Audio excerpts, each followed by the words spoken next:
1.3 Classic Hits.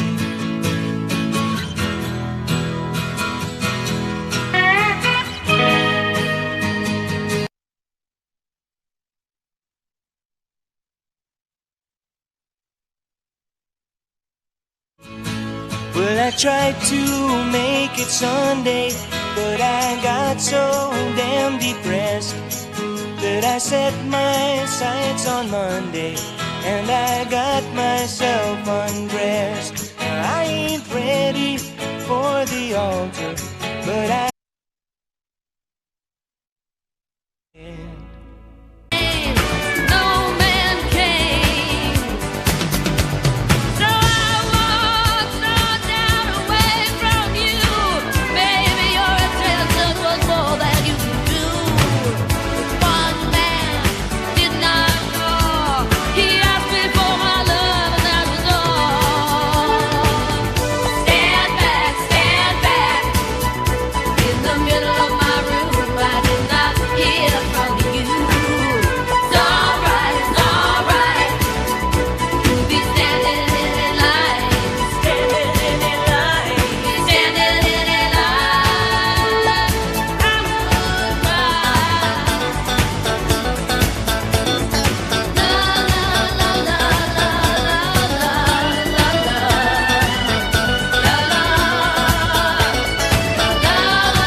The lovely Stevie Nicks, Stand Back, here with Scott Walker, NBA superstar LeBron James. Boy, he's a busy guy. If you remember, not too long ago, he was a spokesperson for Coca-Cola. Then they dumped him.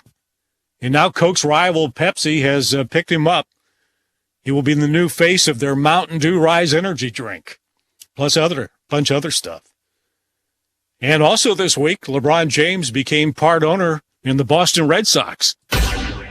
94.7, 97.3 FM at 11:10 a.m. The Trip Clap.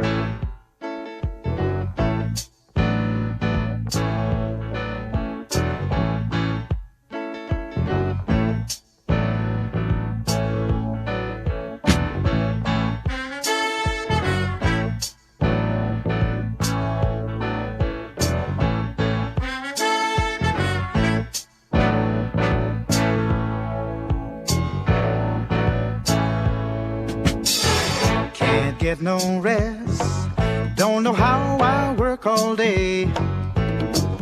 When will I learn?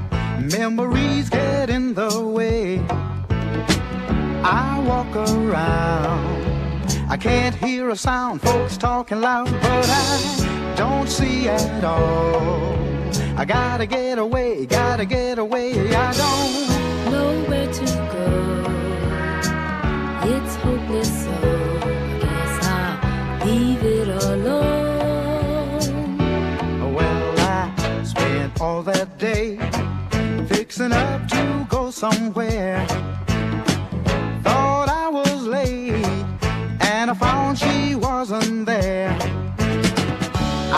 guess I'll find love, peace of mind some other time, but I still have today. I gotta get away, I don't know where to go. It's hopeless, so I guess I'll leave it alone. Games people play, night or day, they're just not matching what they should do. Keeps me feeling blue. Been down too long, right, wrong, I just can't stop it. Spending all day thinking just of you.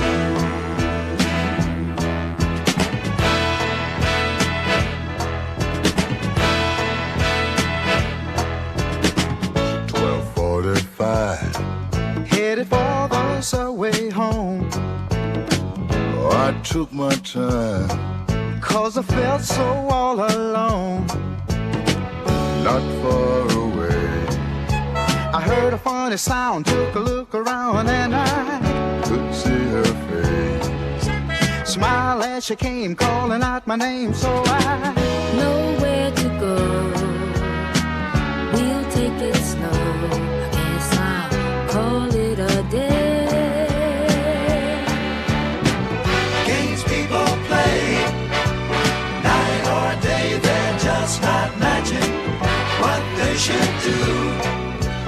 Keep me feeling blue. Been down too long, right, wrong, I just can't stop it.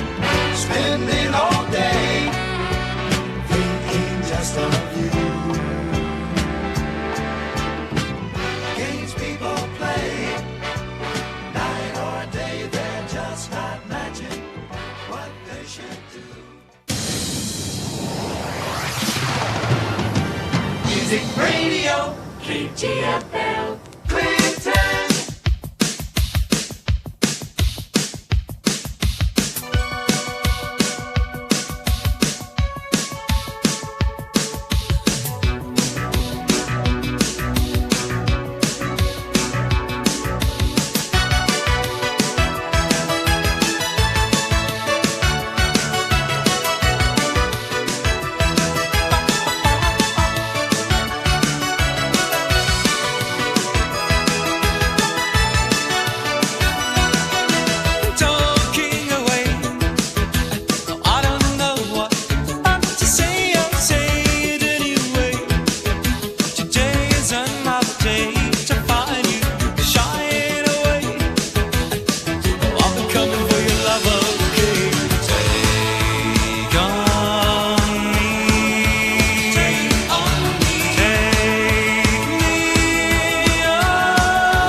service of King Sullivan Radio.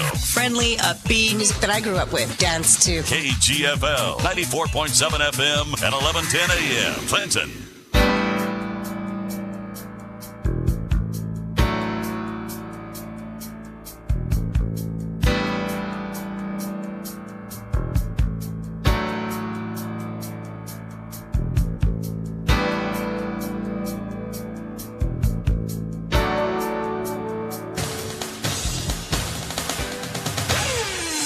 It's time now for exciting Yellow Jacket baseball action on the Trip, 94.7 and 97.3. After 2 consecutive years of conference championships and trips to the state, and then 2020 was a washout. But Coach Prince is back with a young team that's ready for baseball action with the Boys of Summer. Today's game brought to you by Ozark Health Medical Center, F.L. Davis Ace Clinton, Flag Law Firm, Justin Collision Repair and Towing, The River Company Insurance, Joe Lee Chevrolet, First Security Bank, Grassroots Equipment, Farm Bureau Insurance, and by Cowboy Chrysler Dodge Jeep Ram. The video, Facebook, and YouTube streams when internet is available by First Arkansas Bank and Trust and by Cowboy CDJR. Play of the game is brought to you by First Arkansas Bank and Trust, and your announcer for today's game is KHBQ sports announcer Mike Hawley. Your producer is Keith Parrish. And now, let's make a trip to the baseball field for some exciting Yellow Jacket baseball action on the Trip. Yellow Jacket baseball is on the air today from Searcy. The Yellow Jackets have traveled to White County to take on the Riverview Raiders in the second conference game of the year as the Yellow Jackets look to improve their conference record to 2-0 on the season. Good afternoon. Glad you could join us today. I'm Mike Hawley. Keith Parrish back in the studio along with Crystal and Sid King and Miss Judy, I think, also listening in. And we're so glad you could have us on this definitely cool and blustery day here on the east side of Searcy. Tuesday was 75 degrees and sunny. And today is we're not quite breaking 50 degrees with wind gusts up to 30 miles an hour. Coming out of the northwest. But I told somebody this is normal March baseball weather today. Tuesday with that sunshine and warmth, that was really the unusual day. More days are like this until we turn into the calendar into the month of April and May, and those will be good warm months for high school baseball. Both teams have warmed up on the field. We're just moments away from this one. Still waiting for the umpires to appear on the field. Yellow Jackets coming in off a 20-2 win on Tuesday in their conference opener at home against Cave City. And the Yellow Jackets hope to have the bats going again today. And also don't forget some tremendous pitching on Tuesday by Peyton Nelson. He had pitched all 5 innings, gave up only 2 unearned runs, retired the first 9 batters of the game, and then also retired the side in order in the 5th. In fact, didn't even throw his first ball until the 2nd inning, so he had a great day pitching on the mound. The Yellow Jackets up and down the lineup were hitting the baseball. Cole Prince had a great game leading off, had 3 hits, and, of course, the big bomb of the day was a Russ Hensley grand slam in that 2nd inning. Jackets got 2 in the first, 6 in the 2nd, and then 12 runs in that 4th inning when up and down the lineup they hit, and also picked up quite a few walks against 4 Cave City pitchers. And the Jackets come in today with a 2-5 overall record, but more importantly, they're 1-0 in conference play. Riverview is 3-3 on the season, but they have yet to play a conference game. They traveled to Pangburn on Tuesday and sat there till 4:30, and no umpires showed up on Tuesday at Pangburn, so that game has been suspended to be made up at a later date. And so as we look around here, we're still waiting for the officials to make their way onto the field here. This game was supposed to start at 4 o'clock sharp. It's 4:05 right now. Hope you got a good picture at home. We've had a little bit of trouble. We thought we might have good service here on the east side of Searcy, right by the freeway. But internet's been it's kind of been from 1 bar to 4 bars. It's been bouncing around. Right now, we're in good shape here. We're at Riverview High School. These fields are back to back. I can look over my shoulder, and I can see the Lady Yellow Jackets behind us here fixing to play their conference game also with the Riverview Raiders. So we'll be able to keep you updated on both games. Also going to have to kind of watch out. A foul ball from that field could hit you in the head coming this way, and vice versa. As the baseball foul balls could also end up in the softball field. They're so close together I'm saying maybe 30 feet, probably 20 feet from me to the softball field. I'm on the top row of the bleachers here for baseball on, as we said, this cool, blustery, overcast day here in Searcy. Fans still rolling in. A great crowd of Yellow Jacket fans made the trip in. They're down to my right, sitting there. Not many Riverview fans. In fact, the Yellow Jacket fans have Riverview fans probably outnumbered. I think I count 1, 2, 3, 4 Riverview fans here so far on the baseball side. Yellow Jackets have a great following, great support, and they are here today on a cold, cold day for baseball. Coach Prince and his team over in front of the dugout. I'll see if I can get you a shot of that, since we look like we have a little bit of time.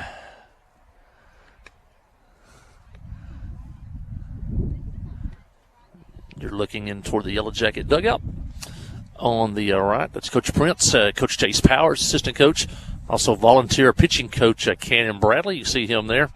There's a shot of Yellow Jacket fans down to my right, lined up in the lawn chairs and the bleachers a little bit to the right.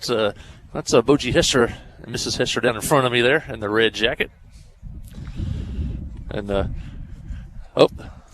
there's Bogie Hester live, worldwide on live stream. Well, I was telling the fans here that on live stream that Riverview went to Pangburn on Tuesday and the umpires did not show up. So we are sitting here. Let's take a break. We'll send it back to the station, check everything out here. We'll send it back to Keith at the station. Let's take about a 4-minute break, Keith. You can run some spots, and we'll bring it back here to Riverview High School. You're listening to Yellow Jacket Baseball on the Trip 94.7 and the Yellow Jacket Sports Network. You know, life here wouldn't be the same without a sense of community. This is a wonderful place to live. The home of the Chuck Wagon Races, Careers Ferry Lake, and of course, Joe Lee Chevrolet. You know, Joe Lee Chevrolet is famous for fairness, honesty, and square dealing. Now for 4 generations. Sure, you can buy a new Chevrolet car, truck, any other place, but this isn't anywhere. This is home. They invite you to come on down to Joe Lee Chevrolet, where they have large rebates and incentives plus low interest rates. Joe Lee Chevrolet, Highway 65 South in Clinton. Wherever the river flows and however the game goes. The River Company is a proud sponsor of Clinton Yellow Jacket Sports. Just like in sports, you want someone who has your back, the professional team at the River Company Insurance does just that. They'll work hard to find you the most coverage at the best possible price. Whether it's business, farm, ranch, personal, or automotive, the team at the River Company will get you exactly what you need. Sports is a team effort, so come join the team at the River, formerly S&P Insurance. Friday night at the stadium is not the time to worry about your finances. Let First Arkansas Bank and Trust ease your mind with their mobile banking capabilities. You can check your balance, transfer funds between accounts, and even find the nearest ATM for dinner after a road game. The free mobile app is available on the iTunes Store and Android Market. You can cheer loud and proud for the Yellow Jackets because First Arkansas Bank and Trust has you covered. See a branch for more details. Equal Housing Lender, member FDIC. Towing and recovery is the last thing you think about until you really need it. Then you really want the best. There's only one name to call, Justin's Collision Repair Towing and Recovery. They have the largest and latest model recovery fleet in North Central Arkansas. From small towing to heavy-duty towing, Justin's Collision Repair Towing and Recovery on Highway 65 in Clinton is the one to call, 745-2992. That's Justin's Collision Repair Towing and Recovery, 745-2992. The all-new Cowboy Chrysler Dodge Jeep Ram in Clinton is gearing up for football season. Yep, we've got a huge lineup of Rams that are sure to fit all of your tailgating needs. So put on that lucky jersey and score huge savings during the summer clearance event.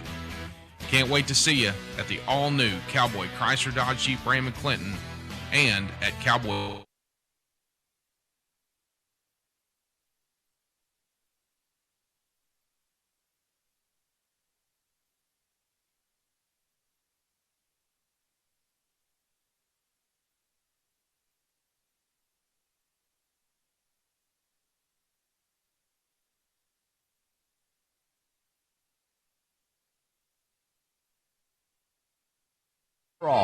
Located on Court Street in downtown Clinton and on the internet at blaglaw.com.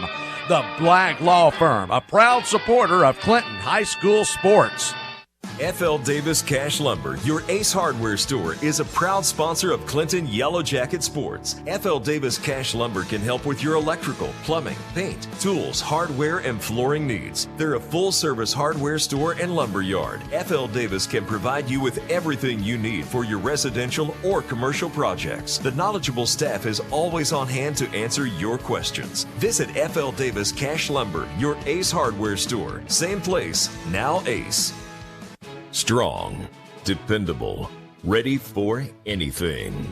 The Clinton Yellow Jackets know what it takes to make a great team, and Grassroots Equipment is proud to support them. Take on the season with Massey Ferguson compact and utility tractors. They mow, load, handle hay, and more, all while delivering more of the power and versatility you've come to expect from Massey Ferguson. Experience the compact and utility tractors that will take you through the season strong at Grassroots Equipment.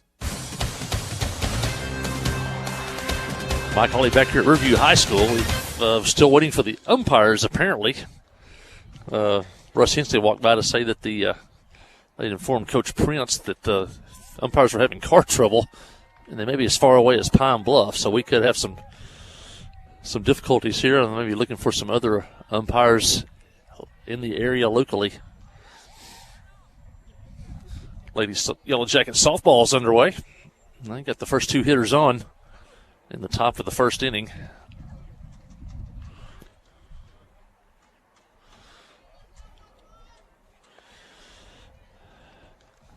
Hey, Keith, let's go ahead, and I'll send that back to you, and then just go back to music, and then monitor the line if you want to, and then we'll bring it back when we have a final decision here at Riverview. How about that, Keith? We're going to send it back. We're waiting for baseball here. We're waiting for umpires, and so we'll send it back to the station to Keith and play some music on the trip, and then hopefully we'll be back more along, monitor the station, or also monitor the live stream. I'll keep that up and running here at the moment, okay? So we're going to send baseball back to the station. The game has not started yet, and we're waiting for officials. So you're listening to Yellow Jacket Baseball on the Trip 94.7 and the Yellow Jacket Sports Network.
Janet Jackson, when I think of you. Now, this is exciting because Deja Vu, I think, is one of the greatest albums of all time.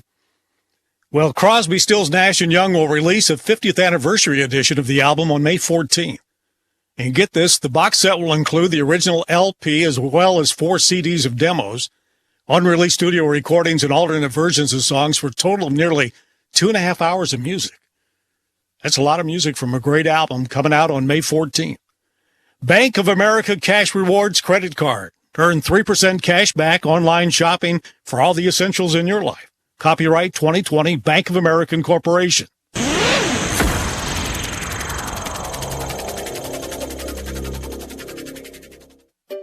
Finding great candidates to hire can be like, well, trying to find a needle in a haystack. Sure, you can post your job to some job board, but then all you can do is hope the right person comes along, which is why you should try ZipRecruiter for free at ZipRecruiter.com/free. ZipRecruiter doesn't depend on candidates finding you. Its powerful technology identifies people with the right experience and actively invites them to apply to your job. You get qualified candidates fast. So while other companies might deliver a lot of hay, ZipRecruiter finds you what you're looking for.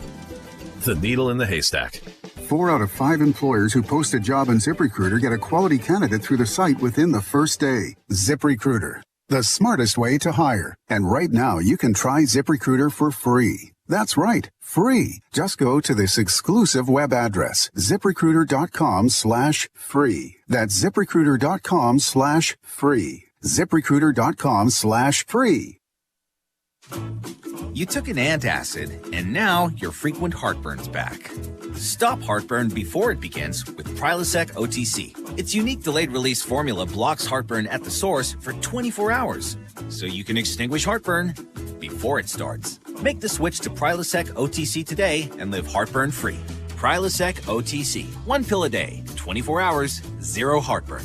It's possible while taking Prilosec OTC. Use as directed for 14 days to treat frequent heartburn, not for immediate relief.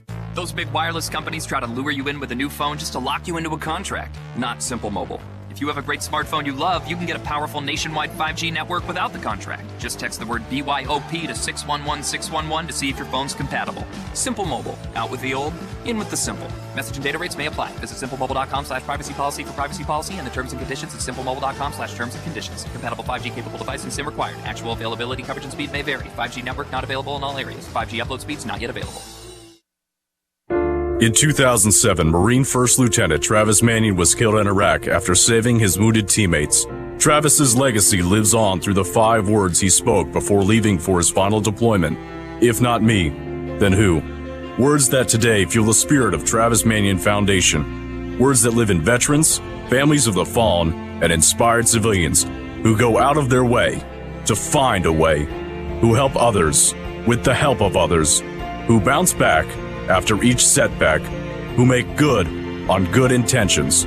Through Travis Mannion Foundation, if not me, then who, are words that can live in you too. Show the world what your character is made of, because character is invisible until it's not.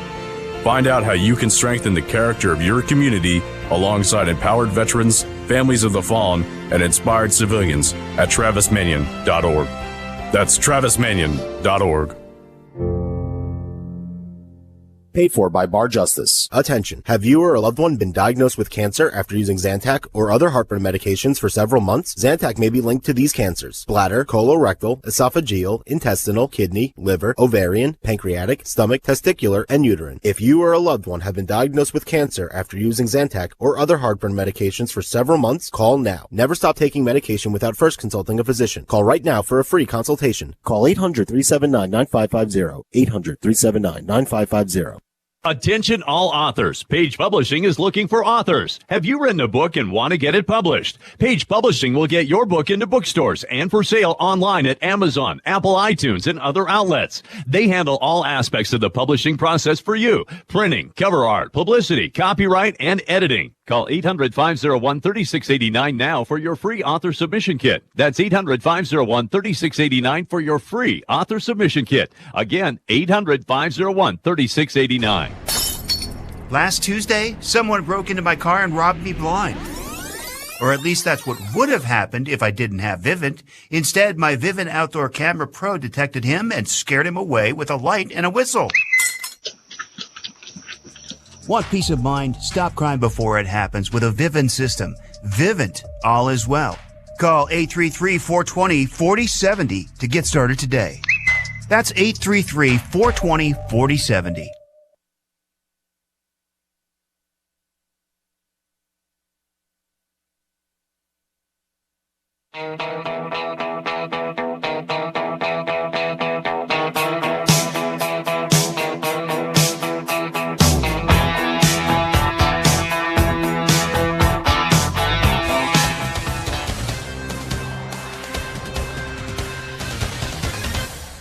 Hey, Yellow Jacket fans, Mike Hawley back here at Riverview on the east side of Searcy. And we're going to have baseball. We got some news, though. The umpires will not be here today. We're going to use some umpires. They're here at the ball game today, unofficial umpires. They're going to call the game. And then we're going to play a regular non-conference game here. And then when they come to Clinton, and that'll be the conference game when Riverview comes to Clinton. So we got baseball here, and it'll just be the non-conference variety. Lady Yellow Jackets behind me are still batting in the top of the first inning. And the Lady Yellow Jackets lead 7-0 over Riverview. Yellow Jacket lineup today will be leading off in pitching. They'll be Cole Prince, batting second. And playing in center field, that'll be Dylan Jones. Batting third, playing shortstop, that'll be Peyton Nelson. Cleanup hitter today be the third base for today. That'll be Trip Landers. Trip caught on Tuesday, plays third base today, batting fifth, and will be Russ Hensley. Batting sixth, Carson McCormick. Batting seventh, Job Chalk. Zach Alexander playing right field. He'll bat eighth. And Sam Brown will be the designated hitter. He'll bat in the ninth spot, and he'll be hitting for Nathan Wilson. Wilson will be playing out in left field today for the Yellow Jackets. Riverview pitcher warming up on the mound. He's a right-hander. And we are moments away from baseball here in Riverview.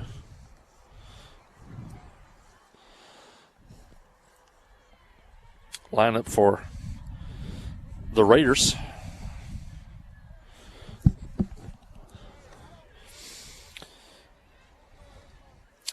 That'll be Cody Atwood at shortstop. Evan Middleton, he's over at the catcher position. Camille Presidio is the center fielder.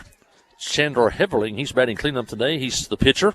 Hunter Rollins, he's batting fifth today, playing over at first. Eric Brown batting sixth. He is playing at third base. Jimmy Medlock batting seventh and playing right field. Hunter Andrews batting eighth and playing left field. And J.P. Armstrong, he'll be batting ninth today, and he's playing second base for Riverview. As I said earlier, the Riverview Raiders are 3-3 on the season. And they are 0-0 in conference play. As we said earlier, they went to Penguin on Tuesday, and no umpires showed up there. And they were not able to play. That game will be made up. Yellow Jackets are 1-0 in conference play and now 2-5 on the season after a 20-2 win over Cave City on Tuesday. If you hear some cheering in the background, it's Lady Yellow Jackets. Yeah, they're still batting in the top of the first.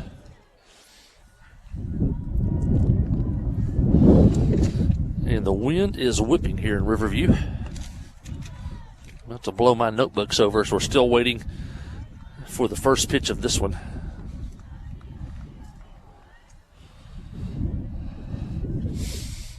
Former catcher for Riverview, who's here at the ballgame today, he has agreed to call behind the plate in this one. I want to mention our great sponsors, our inning boosters. We mentioned this first inning, Kyle Hensley and staff at Kyle Hensley DDS, your local and native dentist here in Clinton. Kyle Hensley, offer all your dental needs up on Highway 65, up next to the Sonic on 65 South. Also the Clinton Stockyards innings booster this year on 65 North. And if you have any type of your livestock needs of any type, I think the sale there is every Saturday. And, man, I've seen some days I get up 3, 4 o'clock in the afternoon. The big crowd, I come back through a 9 o'clock or later, and there's still a big crowd there at the Clinton Stockyards. Well, we're ready for baseball. Leadoff hitter for the Jackets steps in. That's pitcher Cole Prince. And Cole had a great game on Tuesday. And the first pitch on the way is a swing and a miss, and that's how we start today.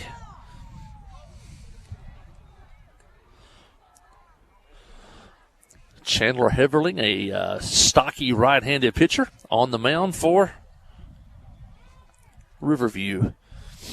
0-1 the count, and the pitch on the way is low and in the dirt. And nice play by the catcher. View of the field here, still a little patchy here, not quite as beautiful as the Yellow Jacket field looked on Tuesday. It was a beautiful green, and that red Donna field infield just looked beautiful. Great job by Coach Prince and his staff. Ball in the dirt, back to the screen. And it makes the count 2-1 on Prince, leading off here in the first for the Yellow Jackets. Outfield kind of shallow for Prince. This is a big ballpark here. The wind's blowing across the field from and in, and the pitch is high. Make it 3-1. Pitch wind coming in from the first base side, blowing toward the third base dugout. It'll take a shot to get one out of here today. Walked on the field earlier, too. It is a thick, matted Bermuda-type grass, and it's a slow infield. Got to really hit it through the infield. You got to hit it pretty good. Swing and a miss by Prince. Count goes full here on the first batter of the game. I look over my shoulder, and the Lady Yellow Jackets are still scoring runs over there. As Joe Hudson, his team looks to go 2-0 in conference. 3-2 count. Heverling winds and fires, swinging a foul back to the screen. Dylan Jones will pick that up, get it back to the catcher.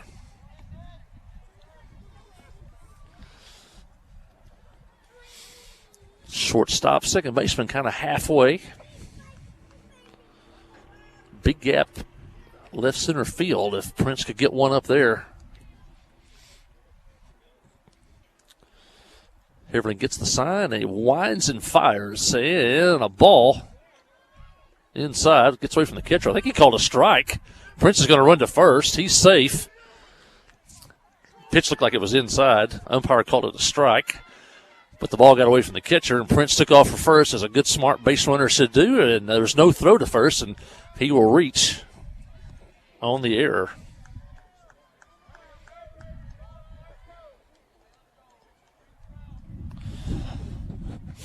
Ball gets away from the catcher on a third strike with less than 2 outs and first base not occupied. The batter can run, and that's what you just saw right there. Dylan Jones checks in, and he gets hit on the elbow, and he hits the first. And quickly the Yellow Jackets have first and second, nobody out without even getting a hit.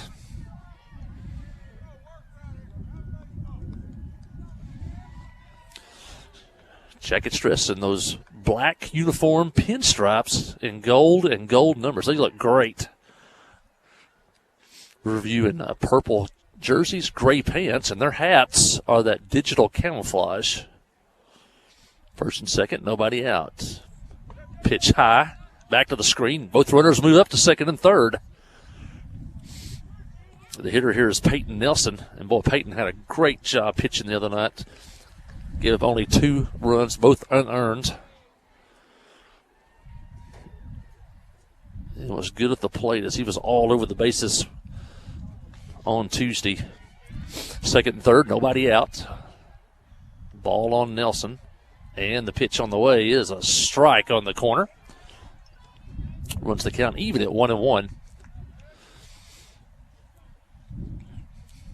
Prince reached on an error by the catcher.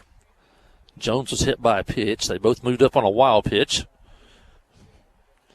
And both runners are being held on. So there's a big hole for Nelson through that right side. Pitch on the way. And he swings in a foul back over the screen and into the softball field. We talked that could be a problem today. These fields are so close together. Foul balls from each field could land in the other field, and that one landed almost in the circle where the pitcher stands for softball. Lady Yellow Jackets are finally out in that inning over there. 1 ball, 2 strikes on Nelson. Big hole to hit through between first and second. And the pitch on the way. Swinging a ground ball up the middle. Backhanded by the second baseman. Throw to first. Safe there. And Prince scores, and the Yellow Jackets take the lead. 1-0 here in Searcy. Job by Nelson just to put the ball in play. The Yellow Jackets were going to score. And then he beats out the throw to first. And the Jackets have first and third with nobody out. Now, the Yellow Jackets are young, but they got some guys that can run. They got Nelson and Jones and Prince. Those guys can run. And now Trip Lander steps to the plate with a chance to do some damage. And the pitch by Heverling is a swing and a miss, but Nelson takes second. And the Jackets have second and third with nobody out. Trip Lander's up, had a big game also on Tuesday. Did a great job catching. Him and Nelson were great together, pitcher-catcher. And Tripp has a chance to drive in some runs. And the pitch on the way is low and in the dirt. Gets away from the catcher. Here comes Jones, and he'll score standing up. And the Jackets lead 2-0. And Nelson runs over to third. Good base running by the Yellow Jackets.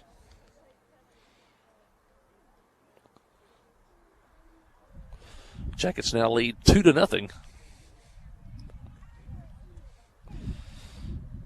Here in the first inning. Jackets got 2 in the first on Tuesday.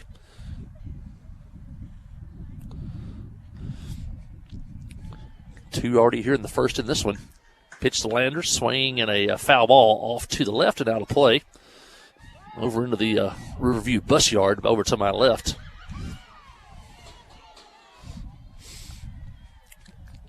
Tripping the hole 1 and 2.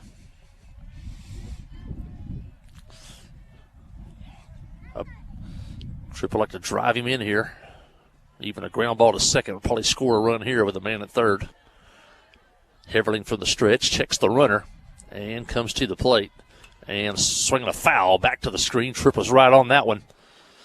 And just fouled it to the screen.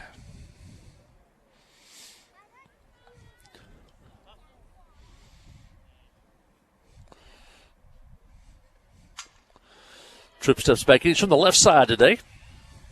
Crowding the plate. Heverling from the stretch to the plate. And swinging a foul back again, and Tripp is right on it. Final game before the Yellow Jackets head to spring break. Although the weather does not feel like spring today.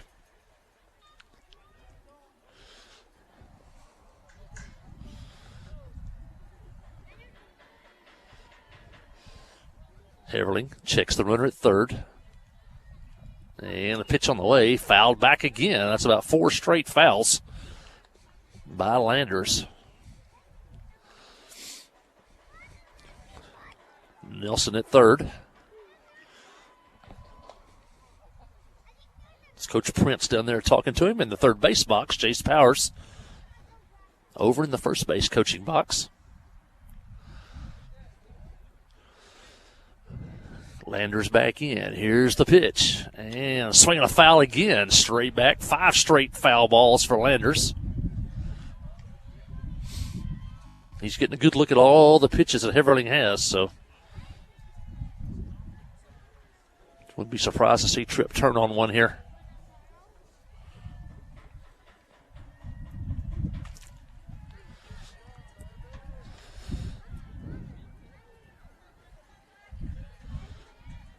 Steps back in.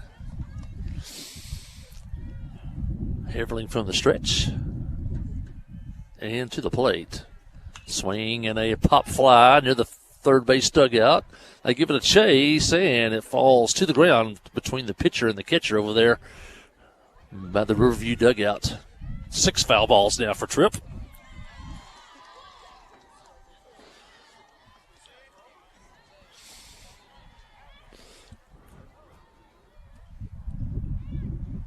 Yellow Jackets in the first base dugout. Riverview over in that third base dugout. If you've ever been to Riverview High School, you can see it from the 67-167.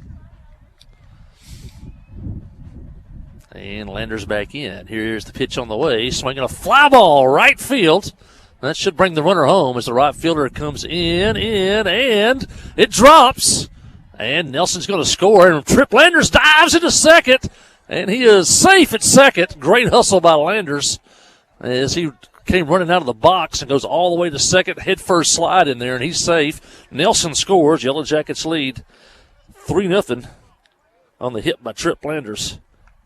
For the win, really got that one. As the ball started in right field, and the wind knocked it down and pushed it over towards center, and actually the center fielder and the shortstop are out there chasing it when he hit the ground. Landers hustling all the way out of the box, dives headfirst into second with the double. Now he hits for third. Throw by the pitcher, and he goes over the third baseman, and now he tags him in foul territory. As Landers took off a little bit early. The pitcher had yet to throw the baseball, and then he made the throw to third base, and then Tripp tried to maybe to avoid the third base tag, went over the third baseman, but then passed the base, and the third baseman tagged him out. That's the first out of the inning here for the Yellow Jackets.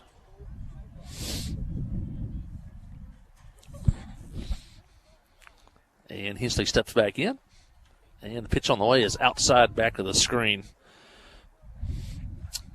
Good job by Heverling. A lot of times you see that when the pitcher takes off early, that pitcher gets excited and balks. He kept his cool, stepped off, and made the throw to third.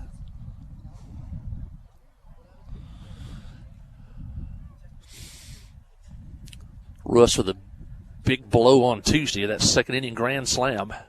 And swing off the handle to the shortstop. Picks it up barehanded, drops it, throws. Safe at first. Hensley beats it out. As the Heverling jammed Hensley on the pitch, hit it off the handle. Shortstop came in on the slow roller, tried to barehand it, dropped it, picked it up, made the throw, but by then it was too late. And Russ has a hit.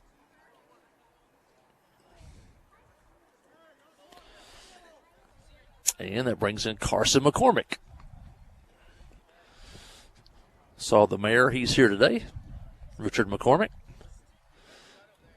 And Heverling pitches, and a strike called. Top of the zone, strike one.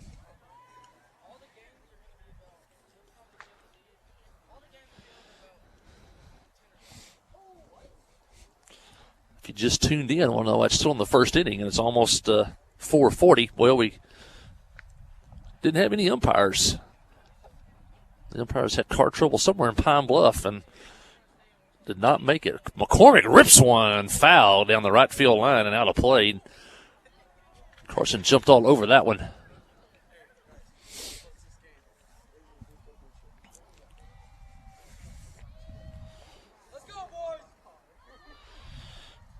Carson steps back in.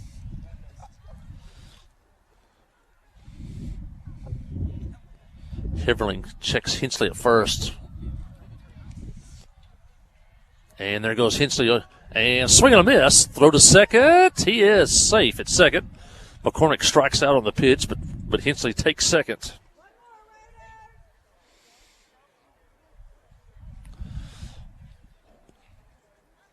And that'll bring up Job Chalk. Job with a couple of hits on Tuesday. Played a good job at first base defensively.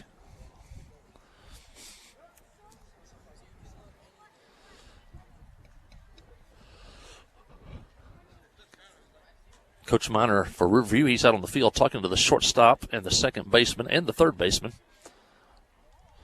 Told me before the ball game, he has a lot of players, first-year players, and actually, really almost first year as baseball players. Not a whole lot of summer baseball played here at Riverview. And so he's had to go almost back to the basics with a lot of the players here at Riverview as he tries to build this program. And I think he's talking about who covers second base on a steal attempt. And he heads back to the dugout. Chalk up, 2-out runner at second. Jackets lead 3-0.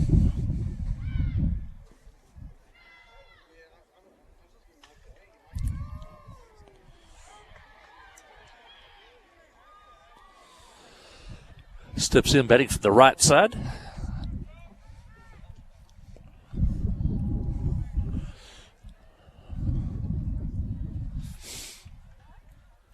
With an open stance at front foot, a little bit toward third, and a pitch on the way, and he fouls it off to the right and out of play. Down near the concession stand, which sits between both the baseball and the softball field here at Riverview.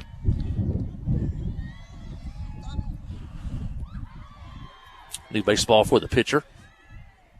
And some new baseballs for the umpire.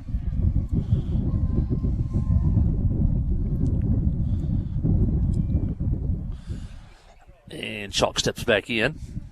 And the pitch on the way is a ball low in the dirt. Good play by the catcher just to knock that one down. Hensley takes third, and now the catcher throws the ball to third, and the third baseman was not ready for that one. And the ball sailed into left field, and Hensley scores all the way from second. That makes the Jacket lead now 4-0 here in the first. Jackets have scored 24 runs, and now 5 innings of baseball this week.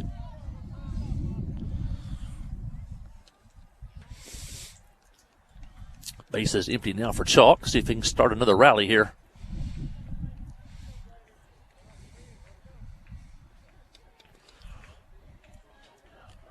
And Heverling winds and fires that ball back to the screen.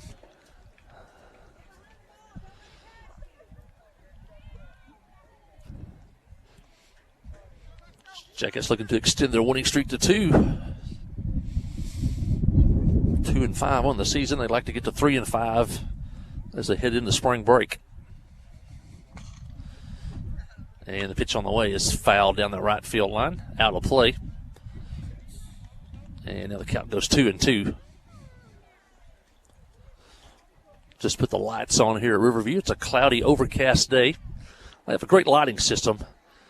They were very fortunate a few years ago to get a grant to pay for lights on with the baseball and softball field, or on the. We'll check that. Come back to it, ball high. Yeah, they got a grant a few years ago, and they got Musco lighting installed.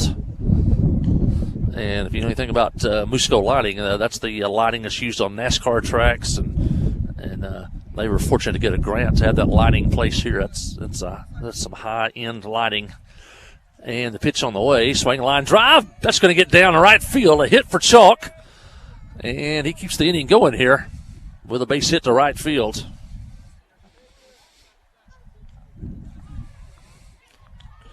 Joe took that ball to right field. And that'll bring in the 8th place hitter. That's Zach Alexander, the senior.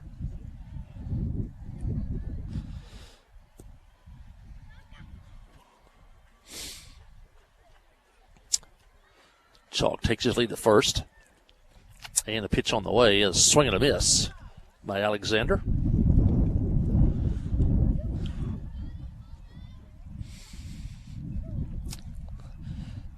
Zach over from the basketball team. Has a basketball season team ended their season last week in the state tournament. Had a great season with the Yellow Jackets, 20 wins. And the pitch on the way. And back to the screen. Chalk heads for second. And he'll be there standing up.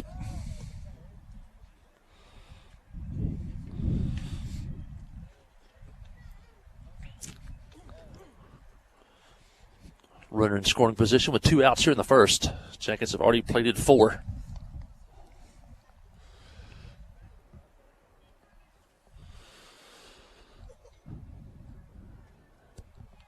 And he winds and fires, and he hits Zach Alexander on the shoulder. I think Zach got hit on Tuesday also. Zach hits the first, and the Jackets have batted around here in the first inning. It's the second hit batter in the inning for Clinton, and that'll bring in Sam Brown. Brown's the DH today. He's hitting for Wilson. And as they say, he's got some ducks on the pond here.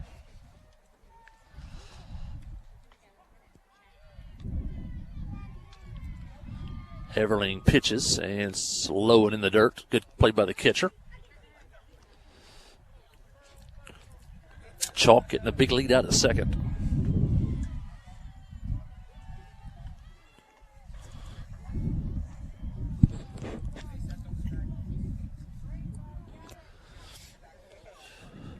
Brown steps back in.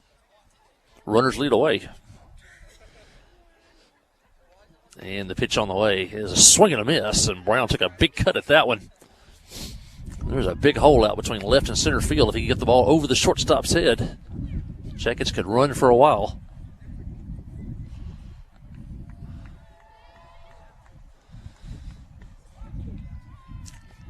Brown also, if you're looking on TV, he's got that open stance, that front foot pointed a little bit toward third base. That's called an open stance, and the pitch is low and in the dirt. Another good play by the catcher, as both runners have to return to their bases. Good job by the Yellow Jacket base runners, though. They were hopping toward their next base just in case the ball got away.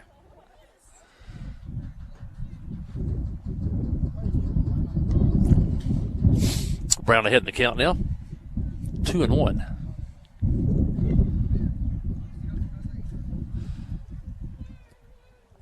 Runners lead away. The wind is howling now. There's the pitch on the way. Swinging a fly ball, left field. Left fielder on the run. Diving catch. He made it out in left field. And that's going to end the inning. The wind knocked that ball down, but give the left fielder a lot of credit. He makes a good catch out there in left field. That's going to end the inning for the Yellow Jackets. The Yellow Jackets get 4 runs on 1, 2, 3, 4 hits in the inning. Yellow Jackets will leave 2 runners. And at the end of the first half inning of play, it's Clinton 4, Riverview nothing. Listen to Yellow Jacket Baseball on the Trip 94.7 and the Yellow Jacket Sports Network.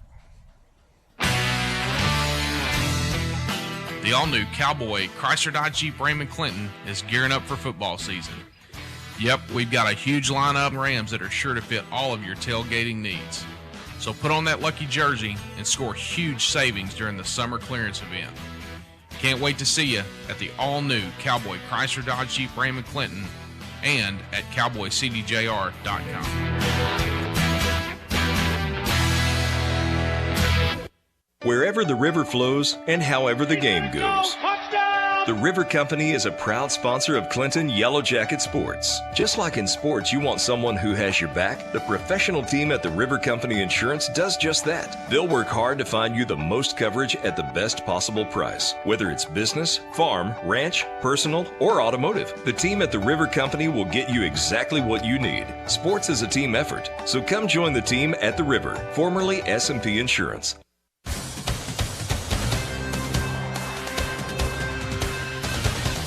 Back here at Riverview, Yellow Jackets got 4 in the first. They lead 4-0. As Cole Prince warms up on the mound for the Yellow Jackets, this will be his first pitching duties of the week. And looks to add on to the great pitching performance by Nelson on Tuesday.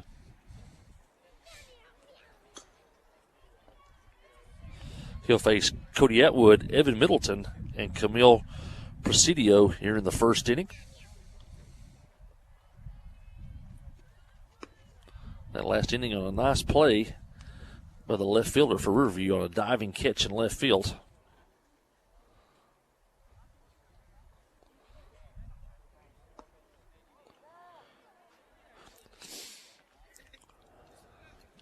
Jackets throwing the ball around the infield, and we're just moments away from the bottom of the first.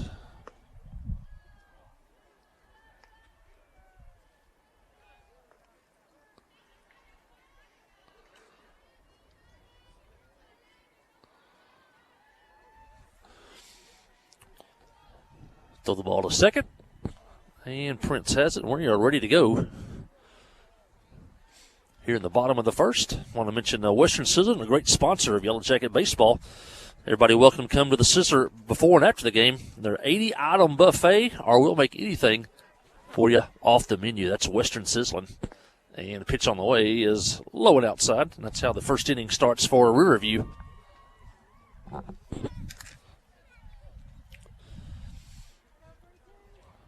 Cody Arrowwood leading off for Riverview. He's the shortstop. And the pitch on the way. Swing and a miss on a pitch low and away. Evens the count at 1-1.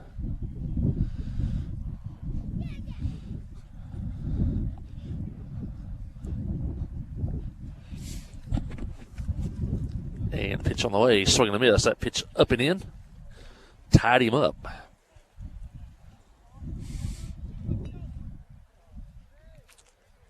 Count goes to 1-2.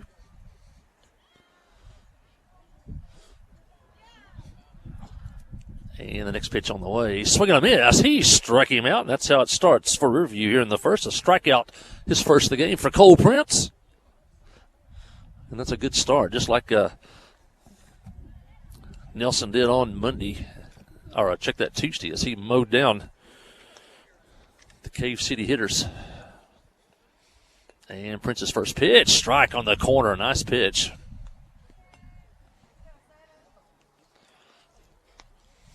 If you're seeing all the pictures on the live stream and hearing all the sounds on the Trip 94.7.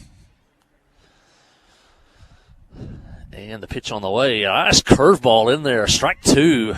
Beautiful pitch here by Prince.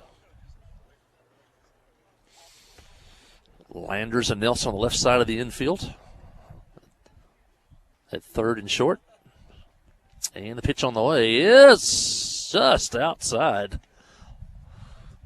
And makes it now 1-2.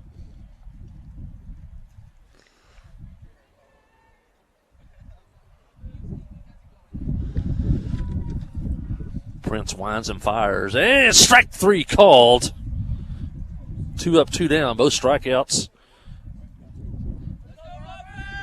here in the first.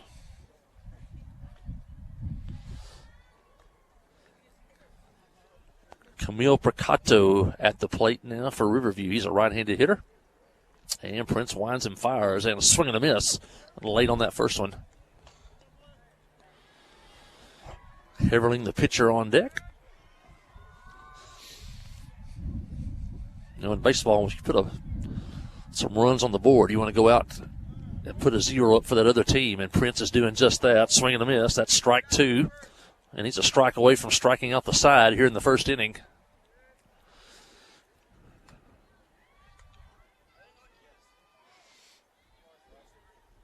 And Pricato takes low.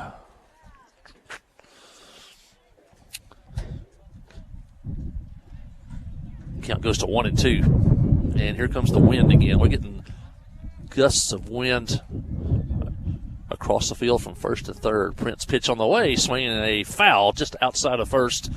Fielded by Chalk, but probably about a 6 inches foul down that first base line.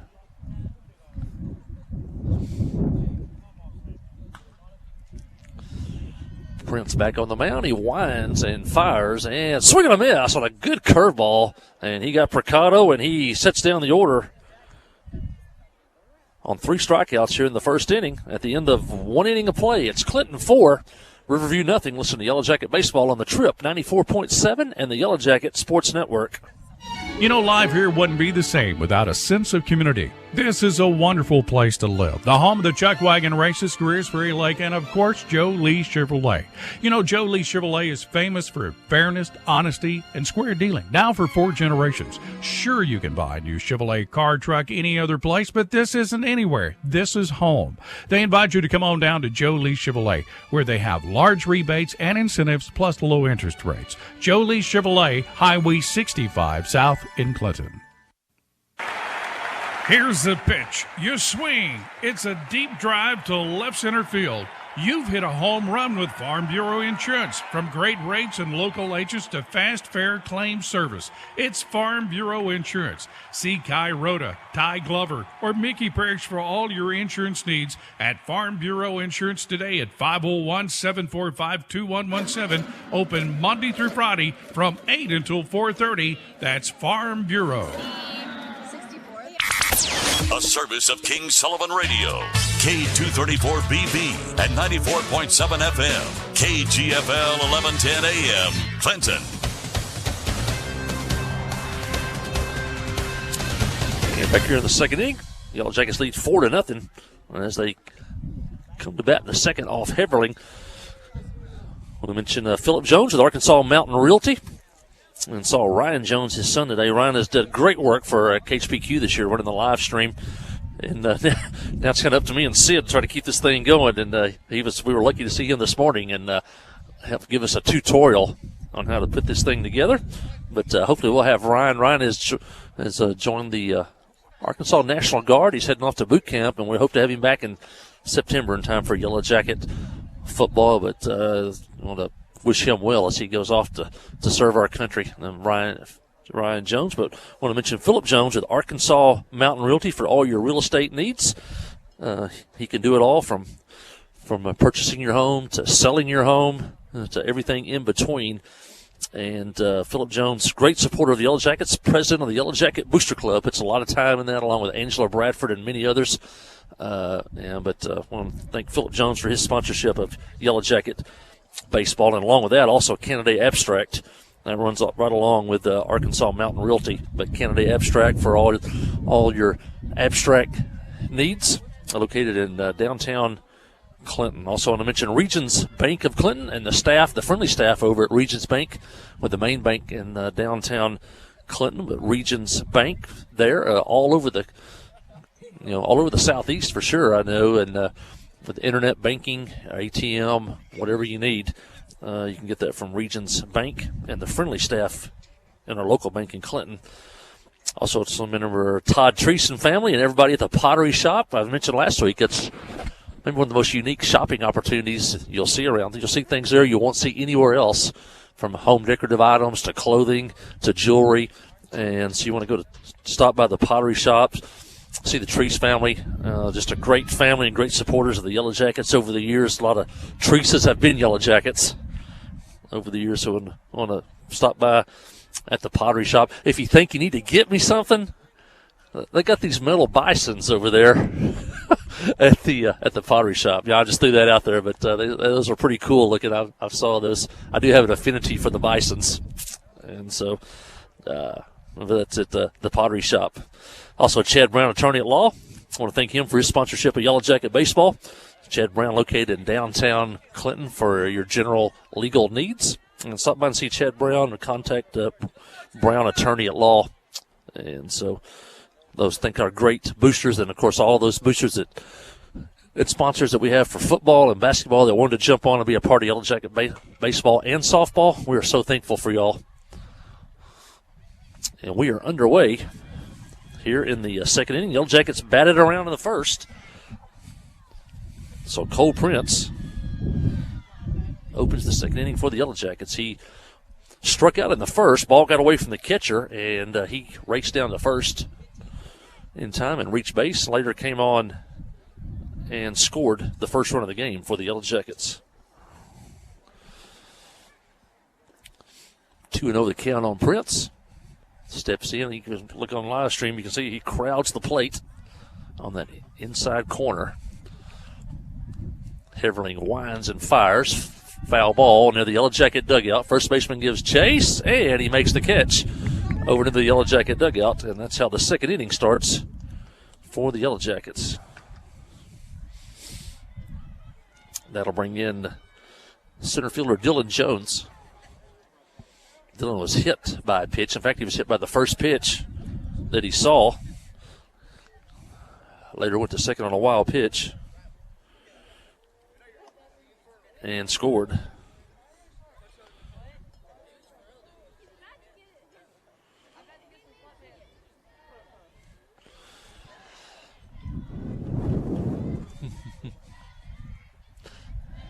Pitcher from the windup. And he fires and swinging a fly ball on the infield, a mile high. The pitcher says he's got it near the line. He does have it. And 2 outs here in the first. On pop up to the pitcher. A little tougher than it looks. A wind blowing across the field. Heverling stayed with it, made the catch. That would have been a tough play for the catcher, having to go forward onto the field to try to catch that one. 2 up, 2 down. That brings in Nelson. Nelson had a hit in the first. Took second and third on wild pitches and scored on a single by Tripp Landers. And that pitch is high, back to the backstop. Looking on the live stream, that building in center field, that's the basketball arena. The Yellow Jackets have played there on several occasions.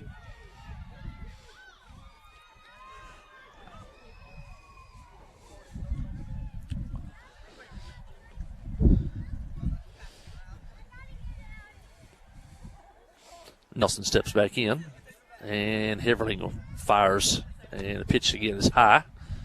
Makes it 2-0. Riverview is made up of the consolidated schools of Judsonia, Kensett, and Griffithsville. Both of those schools are about 5 miles apart, Kensett and Judsonia, but they're across the freeway. Unusual, they built the school basically in the city limits of Searcy. And pitch foul back and onto the softball field.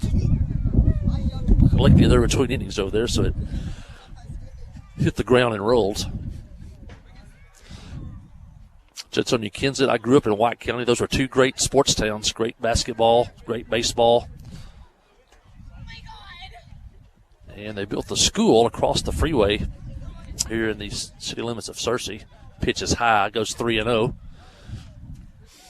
Eddie Wood, I remember back in the 1990s, was the first superintendent of Riverview Schools. Sid King, I think if he's listening, he probably knows Eddie Wood. Eddie's retired, still lives here in the area.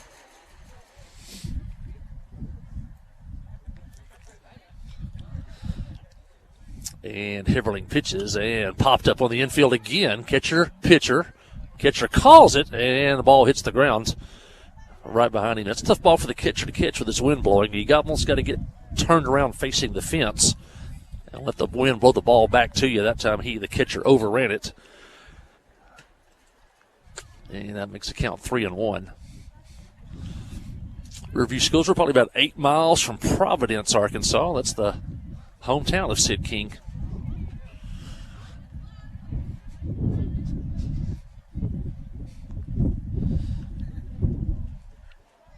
Heverling back on the mound, and his next pitch on the way is a swing and a line drive, base hit in the left between the shortstop and the third baseman. And Nelson is now 2 for 2 in the game with that single.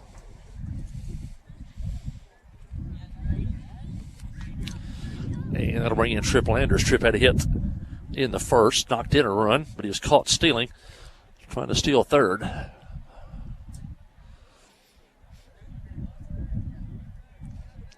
Nelson leads away at first. He might want to do a little bit of running here.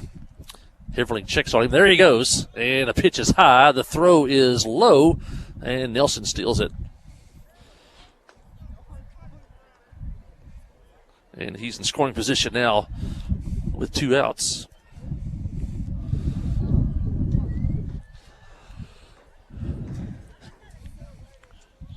Tripp fouled off about 6 pitches in a row in that first at bat.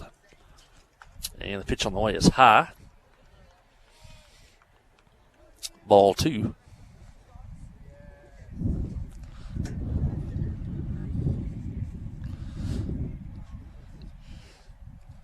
Hensley on deck. First 2 Yellow Jackets went down in the inning. Nelson single. Now he hits for third, and the pitch hits Landers. And he'll take first. Nelson will have to go back to second, as that is a dead ball as it hit the batter. Well, I think we're going to let him stay at third. They asked the umpire. He said it didn't, but from our view, it looked like it hit him. Landers goes to first. Nelson over to third. 2 outs, and Hensley steps in.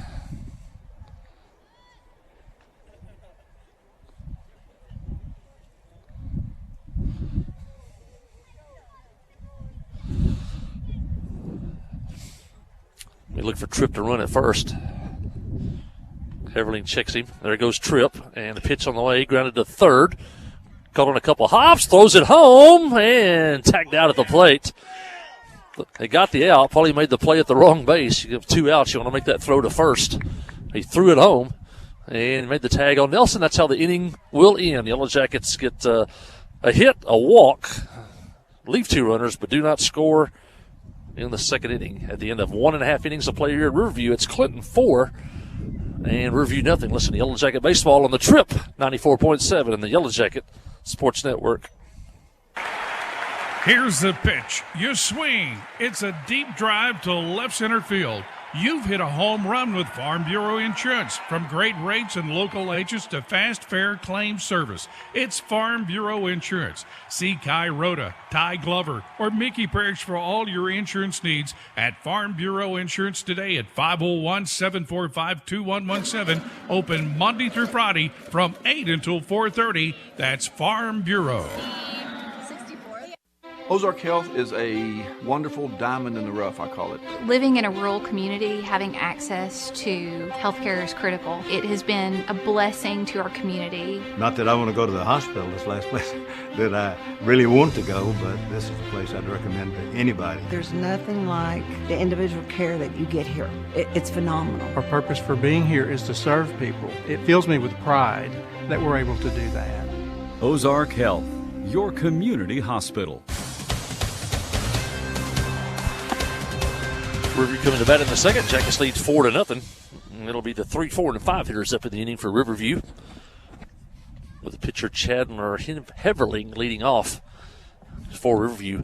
Update on the Lady Yellow Jackets softball. It's good news. Yellow Jackets lead 17-0 over Riverview, as the Lady Yellow Jackets look to go 2-0 in conference play.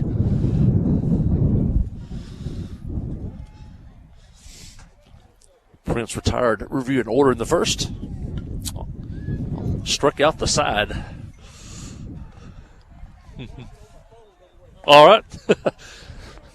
Mr. Steve Landers looking for warmer climates right now. He's going to watch on his phone, he said.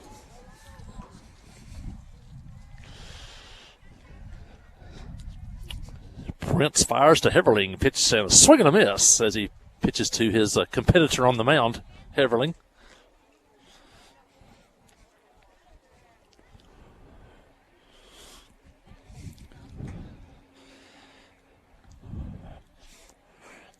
Prince winds and fires. His pitch swinging a foul ball. Well hit down the left field line. That ball's low and in, though. The only thing you were going to do with that was foul it. Good pitch by the pitcher right there. Counts at 0-2. Yellow Jackets straight away defensively. Triplanders, Peyton Nelson, McCormick, and Chalk on the infield. That pitch is inside. We'll check that McCormick behind the plate.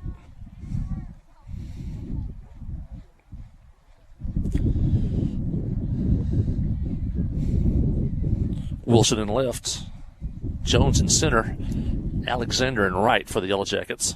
And a pitch on the way. Swing and a miss on a high fastball. And Prince has struck out the first 4 hitters of the game.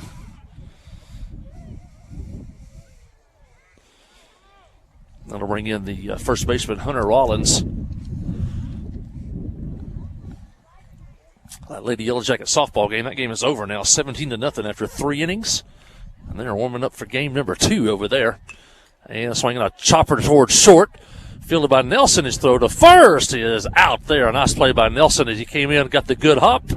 Made the throw across the diamond, and just like that, there's 2 outs here in the Riverview second inning.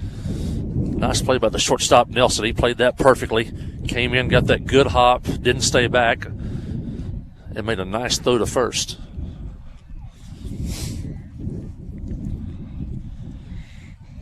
Eric Brown at the plate. He's the third baseman. He takes a pitch low and outside.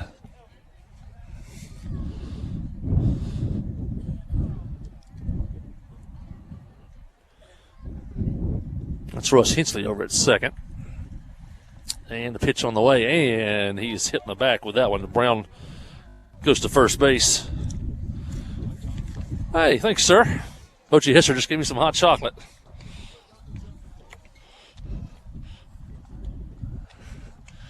First base run of the game for Riverview. That's Eric Brown.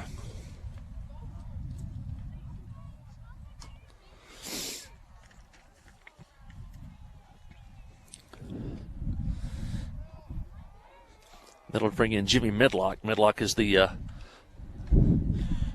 right fielder.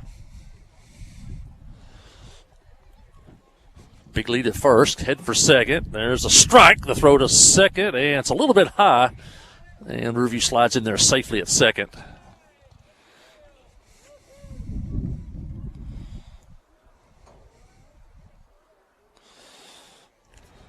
Nice pitch down by Prince. Swinging a miss on that. The throw was just a little bit high by McCormick. Runner leads away at second. Prince checks on him. And now the pitch to the plate. And that one's high. Makes the count 1-1.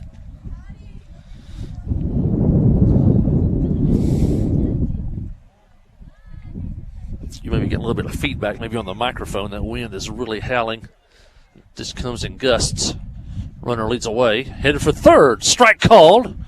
And couldn't make the throw to third. The batter was kind of in the way there. Just hangs on to it there. But, 2 strikes now on the hitter. Better safe than sorry on that one, with the Yellow Jackets leading 4-0. Don't have a clear view of third. Just go ahead and hang on to it.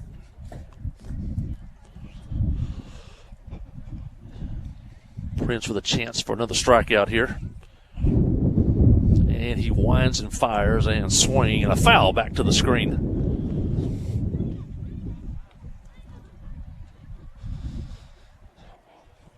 Young Yellow Jacket Ball Club got a good win on Tuesday. Takes an early lead here. Just kind of see that confidence growing. Prince fires, swing and a miss. He struck him out. That's going to end the inning as the Riverview will leave a man stranded at third. That'll be the 5th strikeout of the game for Prince, and we have played 2 innings here at Riverview, and the Yellow Jackets lead 4-0. You're listening to Yellow Jacket Baseball on the Yellow Jacket Sports Network. Friday night at the stadium is not the time to worry about your finances. Let First Arkansas Bank and Trust ease your mind with their mobile banking capabilities. You can check your balance, transfer funds between accounts, and even find the nearest ATM for dinner after a road game. The free mobile app is available on the iTunes Store and Android Market. You can cheer loud and proud for the Yellow Jackets because First Arkansas Bank and Trust has you covered. See a branch for more details. Equal housing lender, member FDIC. Towing and recovery is the last thing you think about until you really need it. Then you really want the best. There's only one name to call, Justin's Collision Repair Towing and Recovery. They have the largest and latest model recovery fleet in North Central Arkansas. From small towing to heavy-duty towing, Justin's Collision Repair Towing and Recovery on Highway 65 in Clinton is the one to call, 745-2992. That's Justin's Collision Repair Towing and Recovery, 745-2992.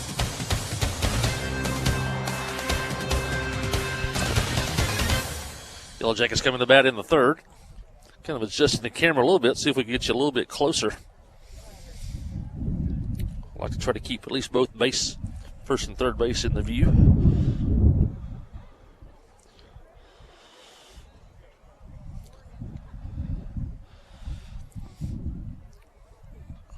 And great equipment by Sid King provides us with on the live stream. And just as I hover over it,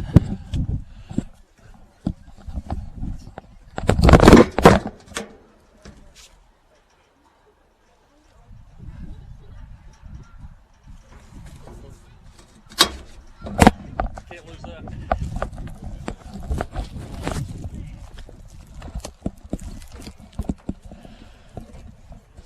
Yellow Jackets coming to bat here in the third. Leading 4-0.